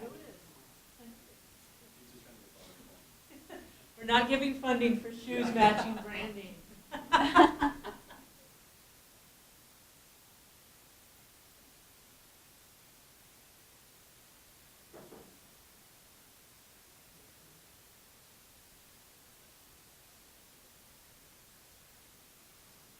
Range. Yeah, no, that's the best part.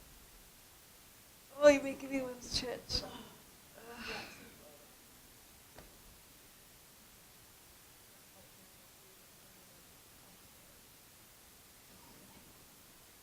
going to Mexico on Friday, and the only thing I'm hoping for is that no one gets sick before I leave.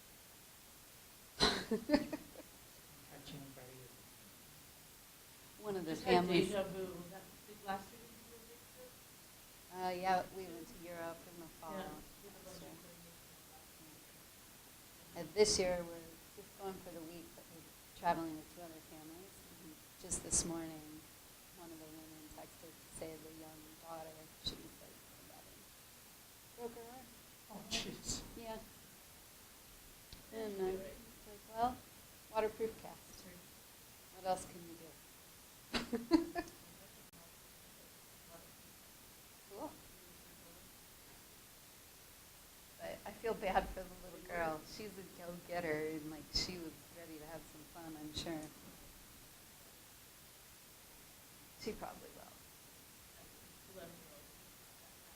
11-year-old. A year ago. Where are you going? Mexico. Akumal, an hour south of Cancun.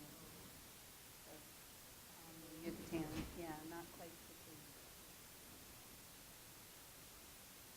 Yep.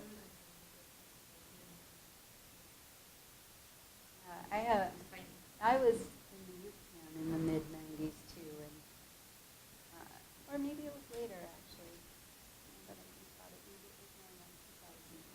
But it's been a long enough time that I think about it.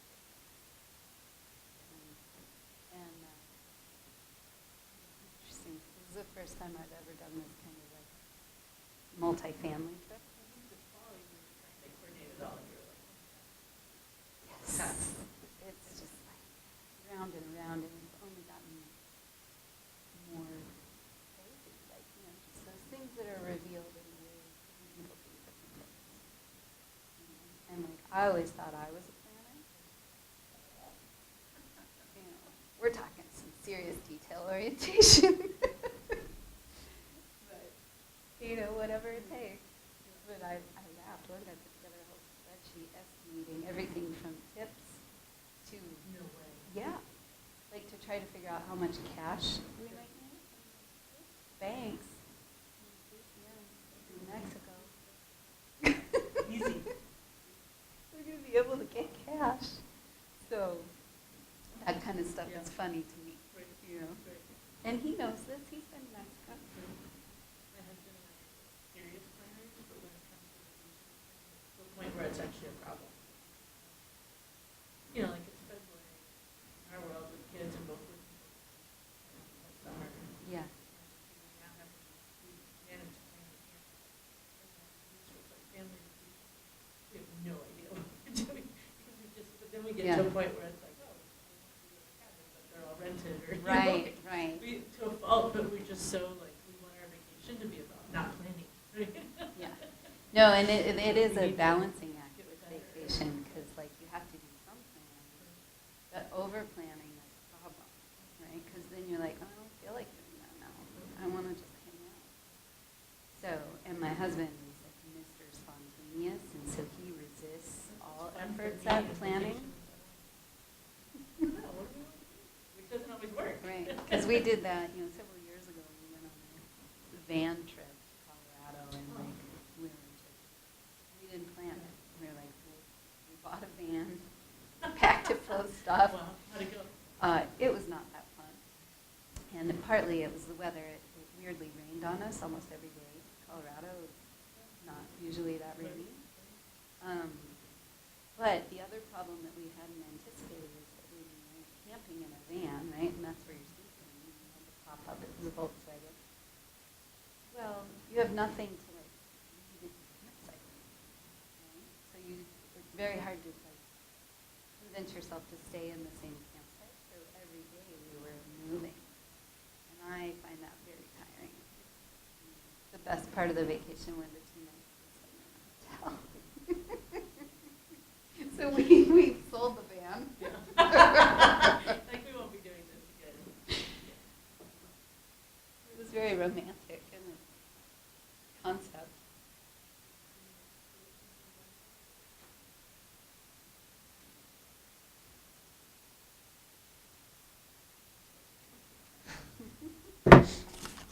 You know what it's about.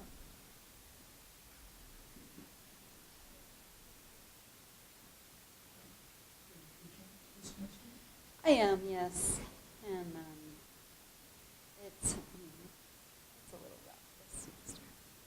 The class is too small. I started with 6, but now I'm down to 4. It's hard because if they're not all on, then the whole thing falls flat. And they're not all on.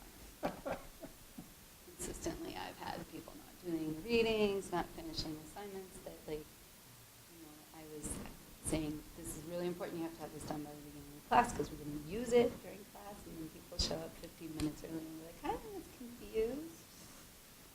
What's this? I'm just like, okay, well, first thing, you should have asked me that several days ago, not right now, because you can't do it in 15 minutes, right? So it's been a little difficult. I feel like my experience, my brief experience with the entrepreneurship students, and I think this was 2 years ago now, it just seemed like you couldn't get through them. They expected everything to swing to them. It was this very weird culture. Last year I had a very different experience. All of the students were super engaged and they really took up the challenge. And they had differing abilities, but they all were trying. And this year it's just a little more lax. And they're a little confused in ways that they weren't confused last year. And so that's always been tough as the instructor, where you're like, okay, this content worked way better with these other people. Like, they got it just like that. You didn't have to explain it, and then you just kind of assume that's how it is. Right. Well, you're just kind of like, okay, the content's working. I don't need to change the content. And now I'm kind of like, okay, I have to reconsider this and think about a different way to get to the same thing. And I'm going to have to talk about it again in a different lecture in a different way. So, which is fine. That's the goal, is to sort of tailor the course. But it's just always interesting where you're like, okay, not quite sure why it's not hitting the mark. And I think it's because you didn't read. Is it the 3rd year of the program now? Oh, no, the Entrepreneurial Studies program has been there for 20 years. Oh, maybe they changed something. But they've revamped it significantly. Oh, maybe that's what in the it is. last few years, they brought in a new person, and he sort of changed things up a bit. So, and their biggest problem, I think, is that they have 2 faculty members, and everybody else is adjunct. So there's not a lot of consistency between instructors in terms of where they're coming from, or even necessarily what they're teaching, or how the methods that they're proposing. And we try to talk, but if you're only there to teach your one class, it's hard to create that communication. So, but it's fun to try to take it from like working in the MBA program, and my previous background was venture capital and entrepreneurship in general, and so those are generally software, technology-driven, B2B businesses.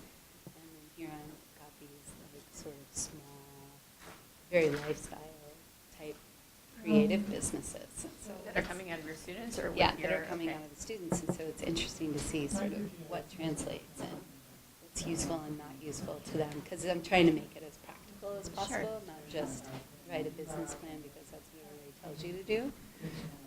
It's actually about what it would be. But, use it as a tool to help you figure out if you really want to do this, and if you do, how do you prioritize your activity? What kind of money might you need? Do you have to work a second job for a while? Those kinds of things. What's your focus on the consumer products? My husband's an inventor, so he invented this cell phone accessory. Oh, cool. And so we brought that to market several years ago now, and we licensed it about 3 years ago. So we have a different person that does all the sales and manufacturing. And so we've started to focus more on new product development, and my husband has built several automation pieces to manufacture this product so that we can manufacture it in the U.S. Instead of outsourcing it to China. So, because they do a lot of custom orders where, they'll sell it so that it's something unique, it's on the strap.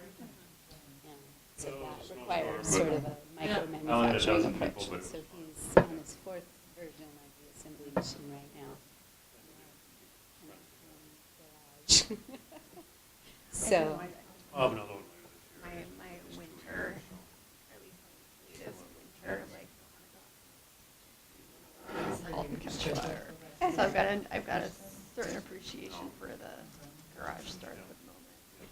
yeah, well, and it's just one of those things of like, I would love to get his shop somewhere else, They're switching more now to but it has so many drawbacks, in terms of like the expense, the travel distance, the convenience of having it right there, and he's kind of once he gets into something, he's sort of single track until he figures out the different puzzles.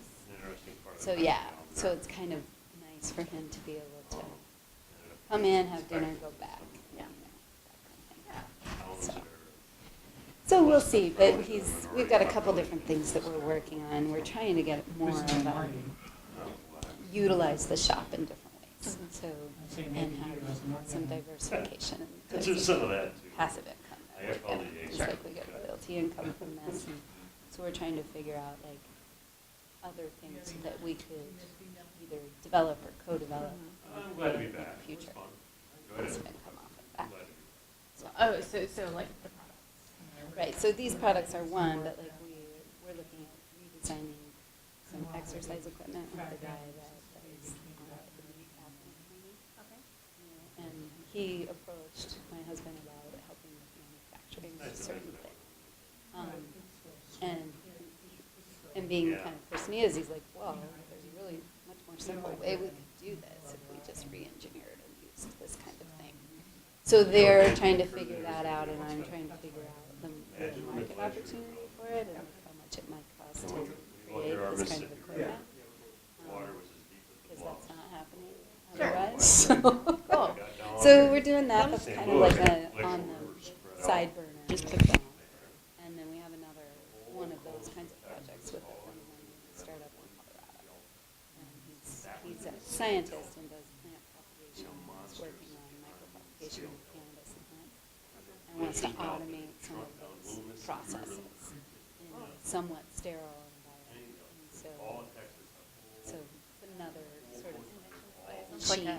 Yeah, it sounds like a machine shop. Yeah, yeah. Like this fashion machine shop. Yeah, so it's a micro manufacturing machine shop solution, some prototyping, Yeah. that kind of thing. So it's evolving. Yeah. Well, aren't we all? Yeah, that's the whole thing, right? You gotta keep evolving or you'll end up with nothing.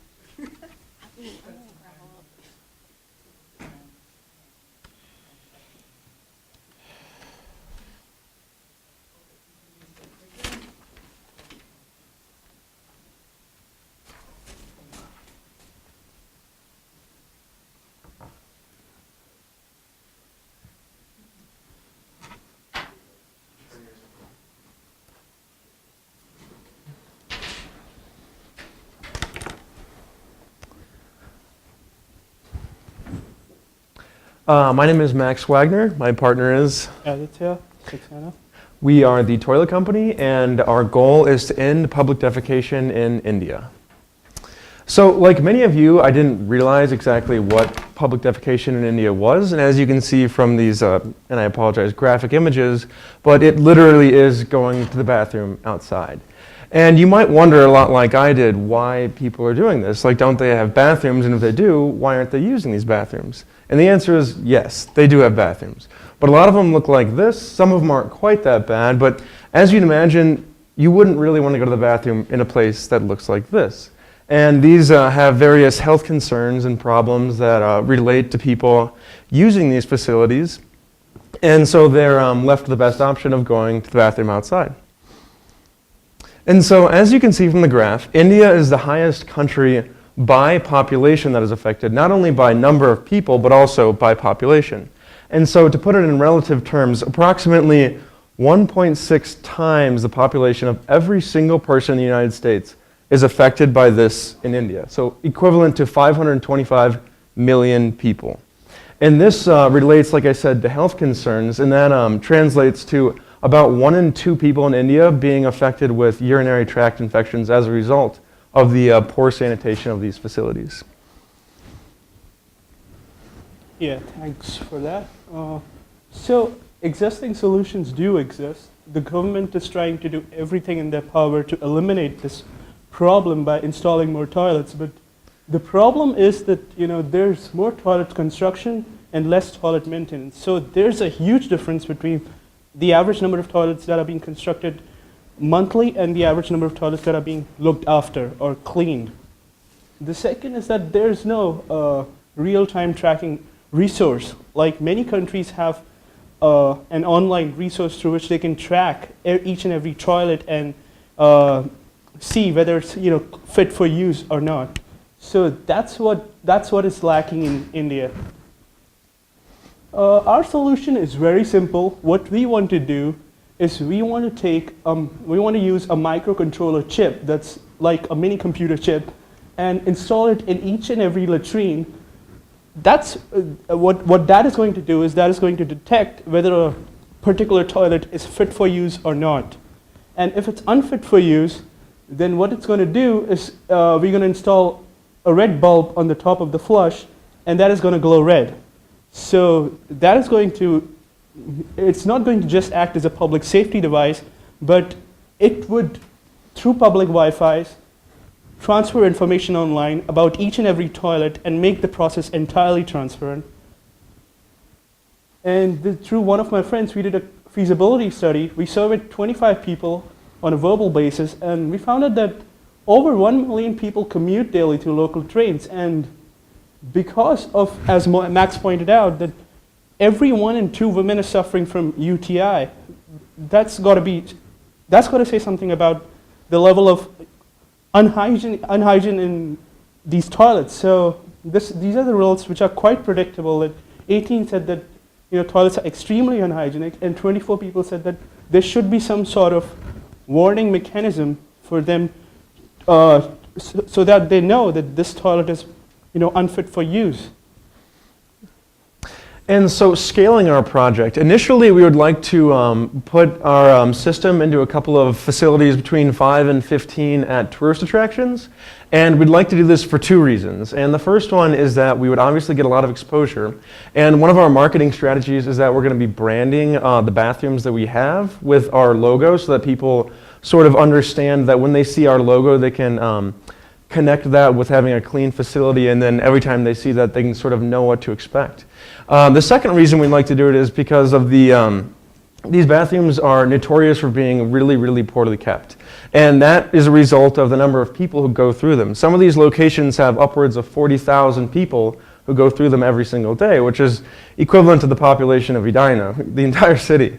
So as you might imagine, these facilities get dirty very quickly, and our systems would allow for a really good notification process to know when to clean what facility. And so with this track record of success, hopefully at these really troubled facilities, we'd be able to catch the attention of cities and then sell a few contracts to cities. And then after cities, we'd work up to states. And eventually, we actually don't really want to be in the toilet business for the rest of our lives. But we would like to integrate our program and system into India's national government as part of their sanitation branch. And so some of the marketing things we'd like to do is we really want the people to have an association with our brand and to sort of start changing what they think of as like their standards and stuff. Because In some of these places, washing their hands and clean bathrooms isn't a standard that they expect. And so we would like to go through the radio, Facebook, trademarking, like I said, and then a couple of low-cost guerrilla marketing strategies in order to establish a brand and sort of create the demand from the citizens, so then they relay that demand onto their cities and their states and the national government. And we'd like to do this through Facebook primarily because it has so many users. It has around 250 million users in India. And so going after the government may seem like an extremely ambitious, unrealistic goal, but it has actually happened before. And it happened in Australia because they have really very few public bathroom facilities. And so what they did is they pinpointed every single one of the public bathroom facilities within the cities. As you can see, you can go from the country and then zoom in anywhere in the country. And then it'll tell you how many bathrooms are in each location. And then you get closer, you can actually click on the facility. And when you click on the facility, it tells you whether or not it's handicap accessible, male, female, unisex, baby changing station, etc. And we would use a very similar platform and design, but it would be simpler in the sense that it would just be about sanitation and when the bathroom needs to be cleaned, in the very beginning, that is. So the profitability of our proposal, with the $5,000 grant, we would use it to build the first 5 to 15 latrines at the tourist attractions. So those would be free pretty much outside of the costs involved, which include $1,500 expense for like marketing and $100 for the development fees, and then $40 per unit to outfit it approximately. So then from there, we would use, like I said, our track record of success and everything to start using these units as a model to sell to cities, etc. And then we would charge them a flat rate of around $40 to outfit the facility with all of the hardware and everything. And then an annuity fee every month or every year in order to maintain the development and the maintenance of the facility. So a little bit more about our team. My name is Max, like I said. I'm a finance and communications double major. I'm involved in microlending. I'm a board member of the microlending club, and I sort of got interested in this social business type stuff when I learned about C.K. Prahalad's bottom of the pyramid system in my business ethics class, and I would like to be involved in this sort of thing probably for the remainder of my life. So I'm a junior and I'm pursuing computer science, and I have been involved in software development since 13, I guess. So I think that this is a good way to really use my knowledge. This is what I think. Yeah. Our theory of change is very simple. What we want to do is we want to streamline the cleaning process, because as I said before, that there's a huge gap between toilet construction and toilet maintenance. So through the use of maybe these mechanisms, we can we can help government streamline the cleaning process by, by helping them prioritize those that require immediate attention. And I think it will be through this, if we can, even if we can be like 50% successful on a small scale, I think it has got huge impact on national scale. Yeah. There are a couple of risk scenarios that maybe people will not be affected by a product, but if you look at the long timeline, maybe people, at least if we get like 25%, 30% of the people not using the toilet, which is unfit for use, that would be a mark of success for us, and we will continue to expand our mechanism. Yeah. And yeah, this is a few references. Okay, thanks. Thanks. Do you have any questions?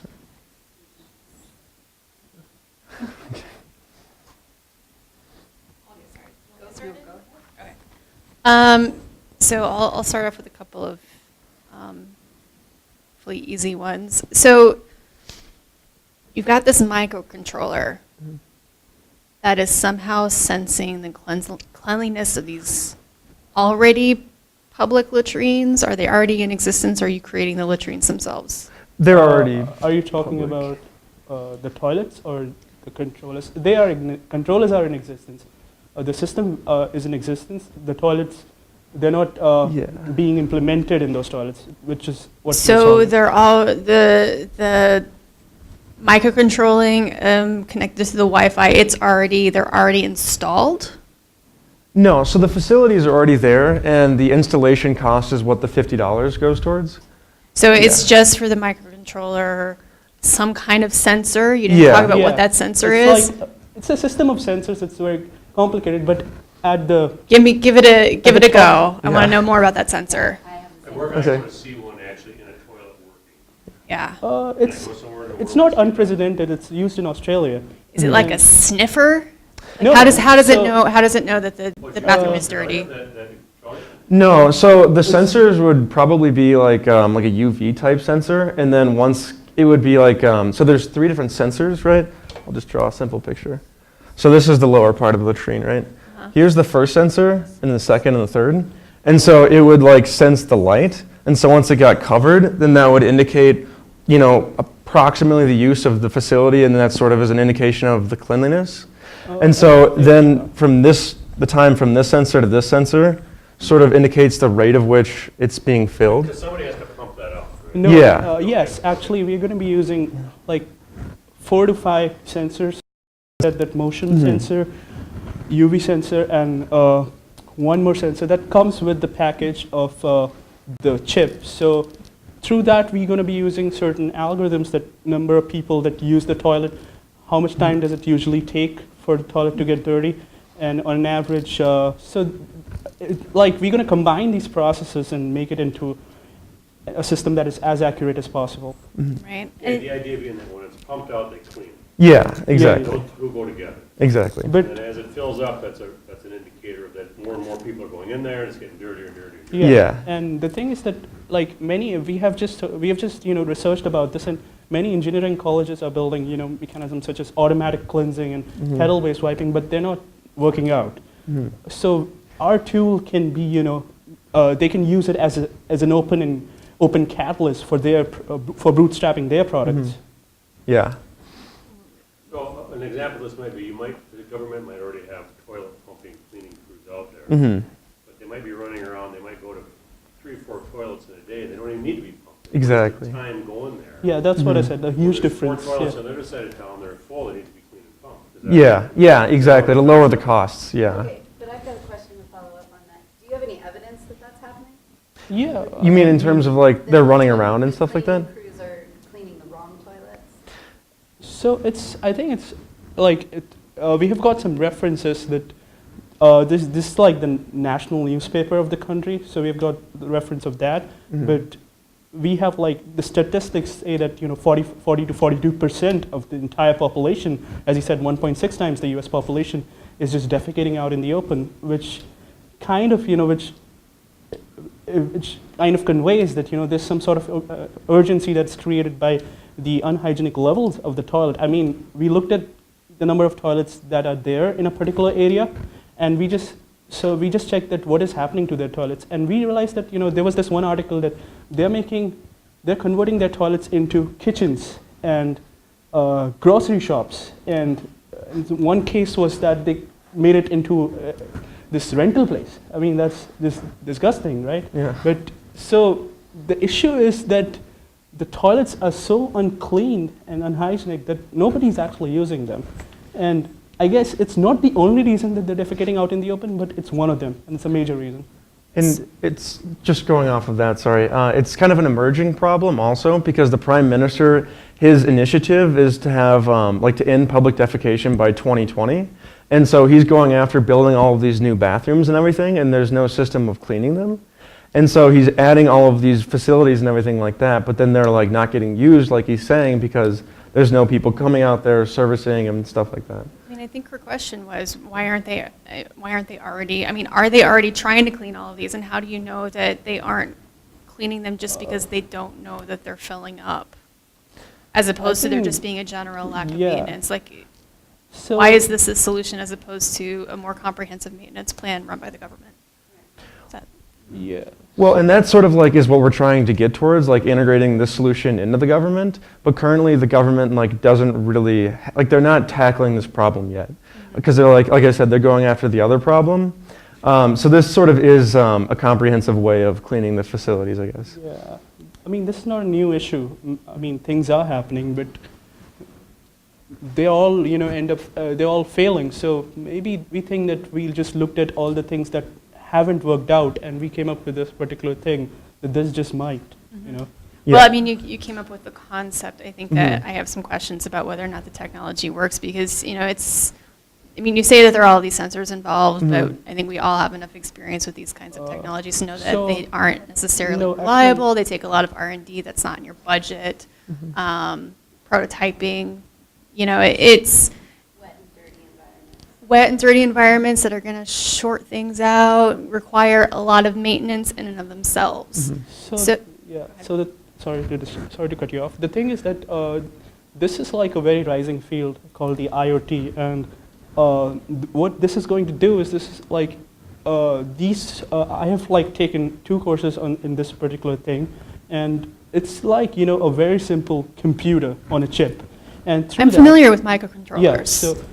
So through these sensors, it's like I have had some experience building them. So same. So it's not I guess it's not like a completely new issue to us. I mean, Aside from the fact that you haven't built this yet. Yeah, we haven't built this. Built or tested any of it. Okay, and well, I mean, I think that I'll let the others speak, but one thing that I would consider, because I do think that it's a valid problem, or at least a facet of the problem, is to consider if there's a different way, especially when there are all these people. India is very tech savvy, and I think that there's a lot of technology that's available. Like maybe there's another way to sense the cleanliness of this. And then, I appreciate the fact that you're trying to create demand through the citizens. I think that giving citizens an option for doing that outside of all this technology, like a crowdsourced alert or something like that, might be a more viable solution for you. Yeah, we didn't necessarily get into it, but we were thinking about making it open source too, so they could add different like apps and stuff like that, like different indicators of cleanliness. And Okay. I perceive a lot of the questions here is that I think that has a lot of potential, and I think we're digging into it, trying to figure out how we can make it better, right? Yeah.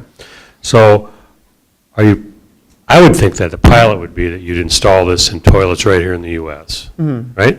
Yeah, I mean, that would be the simplest, yeah. Right? Yeah. Is that in the plan? I mean, right here where you can watch it and monitor it, and how much maintenance does it need? Yeah, we were anticipating the first prototype to be in the United States. In fact, I would think there could be a market for this just from porta potty companies in the United States, right? They got porta potties all over, and they're running around checking them, and they don't even know. That's true. Really until they get there, right? So I see potential beyond India, for this kind of thing. And then are you relying on some amount of shame factor here to some degree, right? I mean, you're going to have to get permission from the government to install it, number one, right? Is that true? No, right? We don't think so, but actually we don't have much background about that, but I think that there's a scheme that the government has started through which they allow anything that's aimed at improving the condition of the toilets. So it's not going to be much of a hassle. Much of a hassle to get it installed somewhere as a pilot, you don't think? No. Right? And you'll think you'll be able to get some government buy-in that they'll try it and clean them more often and... Yeah, because that's like a huge initiative for them right now. Right, okay, yeah. And you're relying somewhat on the Australia thing, was that kind of a shame factor where the people they're all dirty and the government said, I guess we better do more for that? I mean, what was the Australia connection there? That was just sort of like to illustrate that a project of like a same, with the same sort of background and everything through like the same, like a similar program is still possible at such a large scale. Oh, I see. Yeah, like there's some proven, like a track record of something similar to this working. So in Australia, they weren't having a problem with lots of dirty public toilets. It was more just tracking what toilets are available to what services. Yeah. So that was just an example of how you can show that. Exactly, I see, yeah. I see. So the idea would be I'm a tourist over in India and I pull up my India toilet app and I go, oh, there's 3 toilets in the area here. Oh, there's the cleanest one. Yeah. I'm going to walk 2 blocks over there, right? Yeah, or if you're a citizen, and then the same program. Or a also citizen, works, yeah, right. for like the people who are cleaning them, they just be like, oh, this is the dirty one. Not just that, if you just randomly walk into any public toilet, you're going to find out whether it's clean firsthand with the use of the bulb. So Yeah, right. Yeah. But I might not be where I can see the bulb. I want to walk 3 blocks and have the red light be on. I want to know, right? I can figure out where the green light is. Yeah, and then like maybe a little bit further down the line, we could have a system where like citizens, if they had cell phones or something, they could just like text a number that would rate the cleanliness of the bathroom or something. Okay, but the real crux to your thing, though, I think, is that you're hoping by having this data available to the government, right? More to the government. I mean, the user is kind of a value-added thing, but if to the government, they'll keep them cleaner. Yeah. That's the crux to your thing, right? Yeah. I think that anyone can clean the toilet because the information is going to be very open and transparent. I know that government's job is to clean the toilet, but anyone can do that. That's what I'm saying. Well, what do you mean anyone can do it? You mean just like a local citizen might decide to clean the toilet? So there was,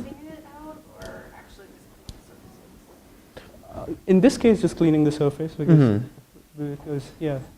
What, will you anticipate, like, just somebody who just lives in the neighborhood might clean it because it's got the red light on? Is that what you mean? No, the primary thing would be like the government cleaning the facility. Yeah, okay. But in recent, there's just been a development. I was just looking at this article that people are coming out and, and cleaning these, not just the toilet, but the roads as well. Oh, yeah, like Ugly Indian. Are you familiar with Ugly Indian? I lived in India for some time. Yeah, they clean. I mean, it's kind of like that, Yeah. Could be, or it could be like that. Yeah. Okay. All right.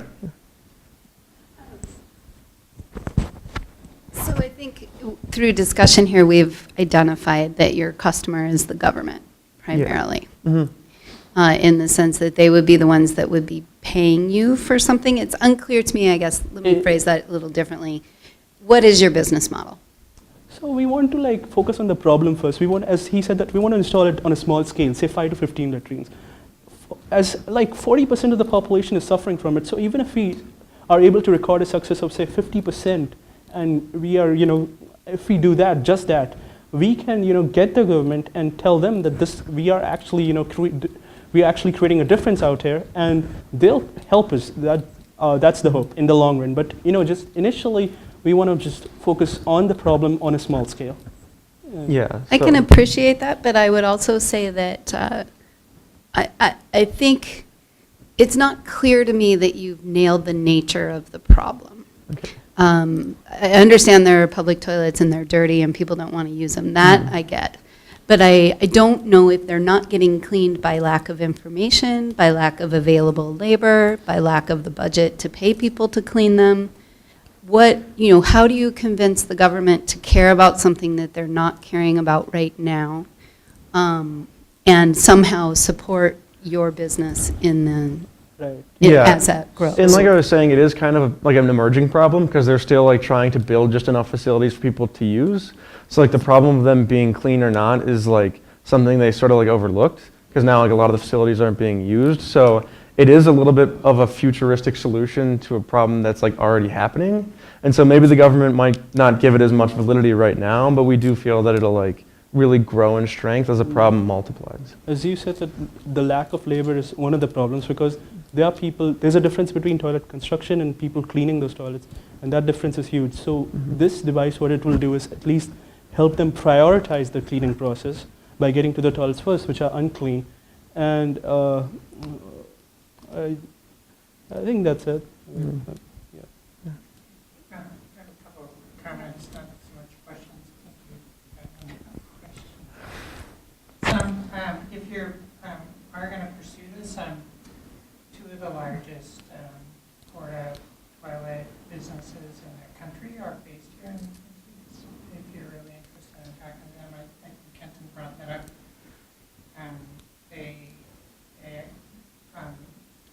There's also an organization in India that they're connected with. We've had a lot of discussions with them in the past. And I know some other people who run toilet businesses in India could connect you with if you're interested. one of the questions that came up was, you know, do you really need a sensor? Can somebody just text in that this is dirty? So there's a website you may be familiar with in India called iPayToBribe.com, which is very similar. And, you know, people will be texting in situations like, you know, I paid a bribe here to this officer.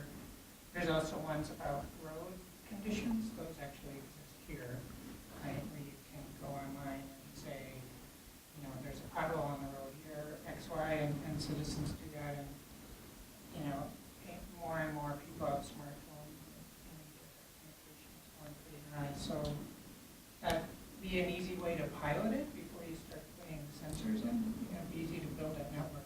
And how you get the data is in some respects not particularly relevant.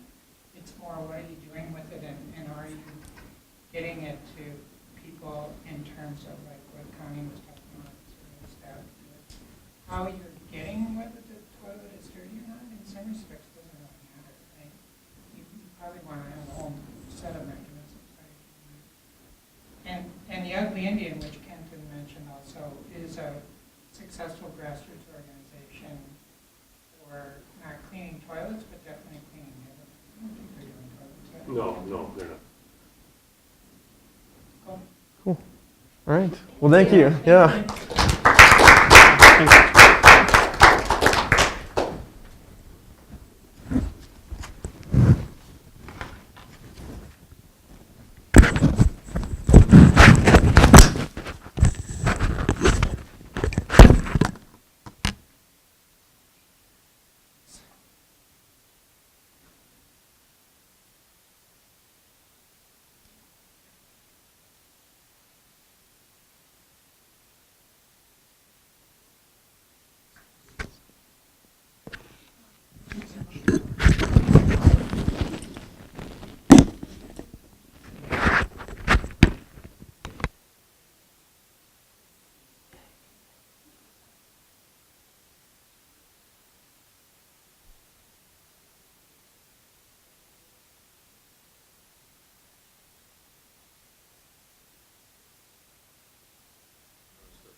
Sitting down with somebody else said, I'd rather just be in open air.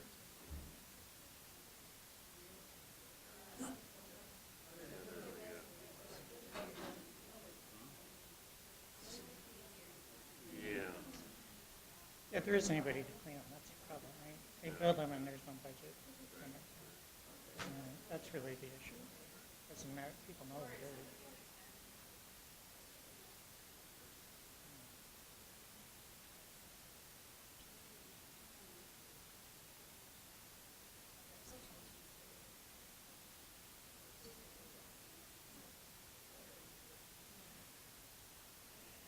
Yeah. So actually, our very first Acara challenge, remember, Brian and those guys were working on toilet blocks in Mumbai, and they worked with this organization that, so they were dealing with this very problem, and they had mega World Bank funding, and they would build a toilet block, right? So a building with public toilets. It's a two-story thing, and on the second story, the caretaker lived there, right? And he or she, and his wife, was a couple, paid full time to take care of it because the government had been building toilets, and they were exactly as he said, right? And I've seen plenty of them that just sit around there because there's a couple of them, there's nobody to clean them, et cetera. And so they also would have people, you also have to pay for them, right? Even now. And that's not uncommon in many countries, right? You have to go in and pay. Or you can buy a monthly pass, right? It says, okay, I live here in the neighborhood, right? I pay whatever 30 rupees. So there's a lot of those mechanisms, but the fundamental problem is that there's just not enough money in the budget to hire people. And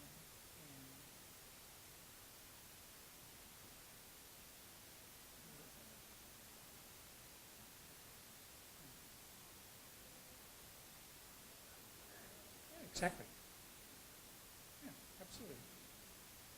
We a long time ago strongly discouraged any students from looking at sanitation for many reasons. It's so culturally and structurally embedded. There's so many things involved with it. It's so big. Yeah.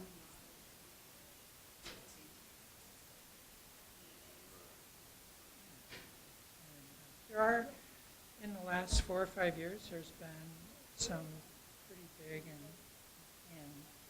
relatively successful attempts, but India has 1.2 billion people. And you can solve it for 1 million people, right? We would think, wow, we have 1 million customers. Right. And it's like, yeah, so like.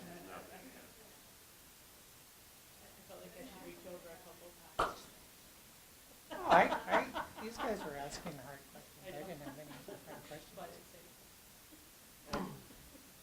All those questions were spot on.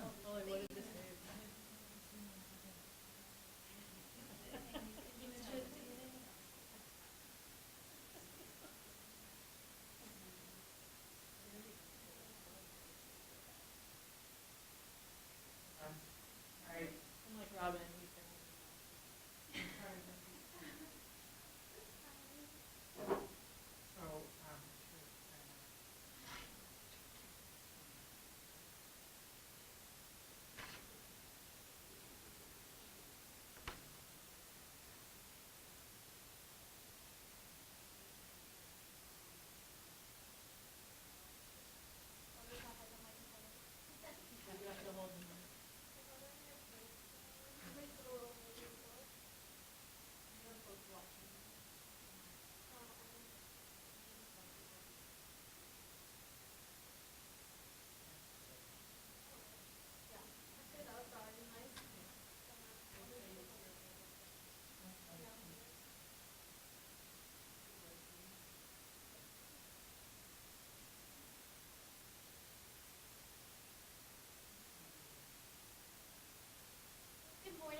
So I have a couple of, I guess,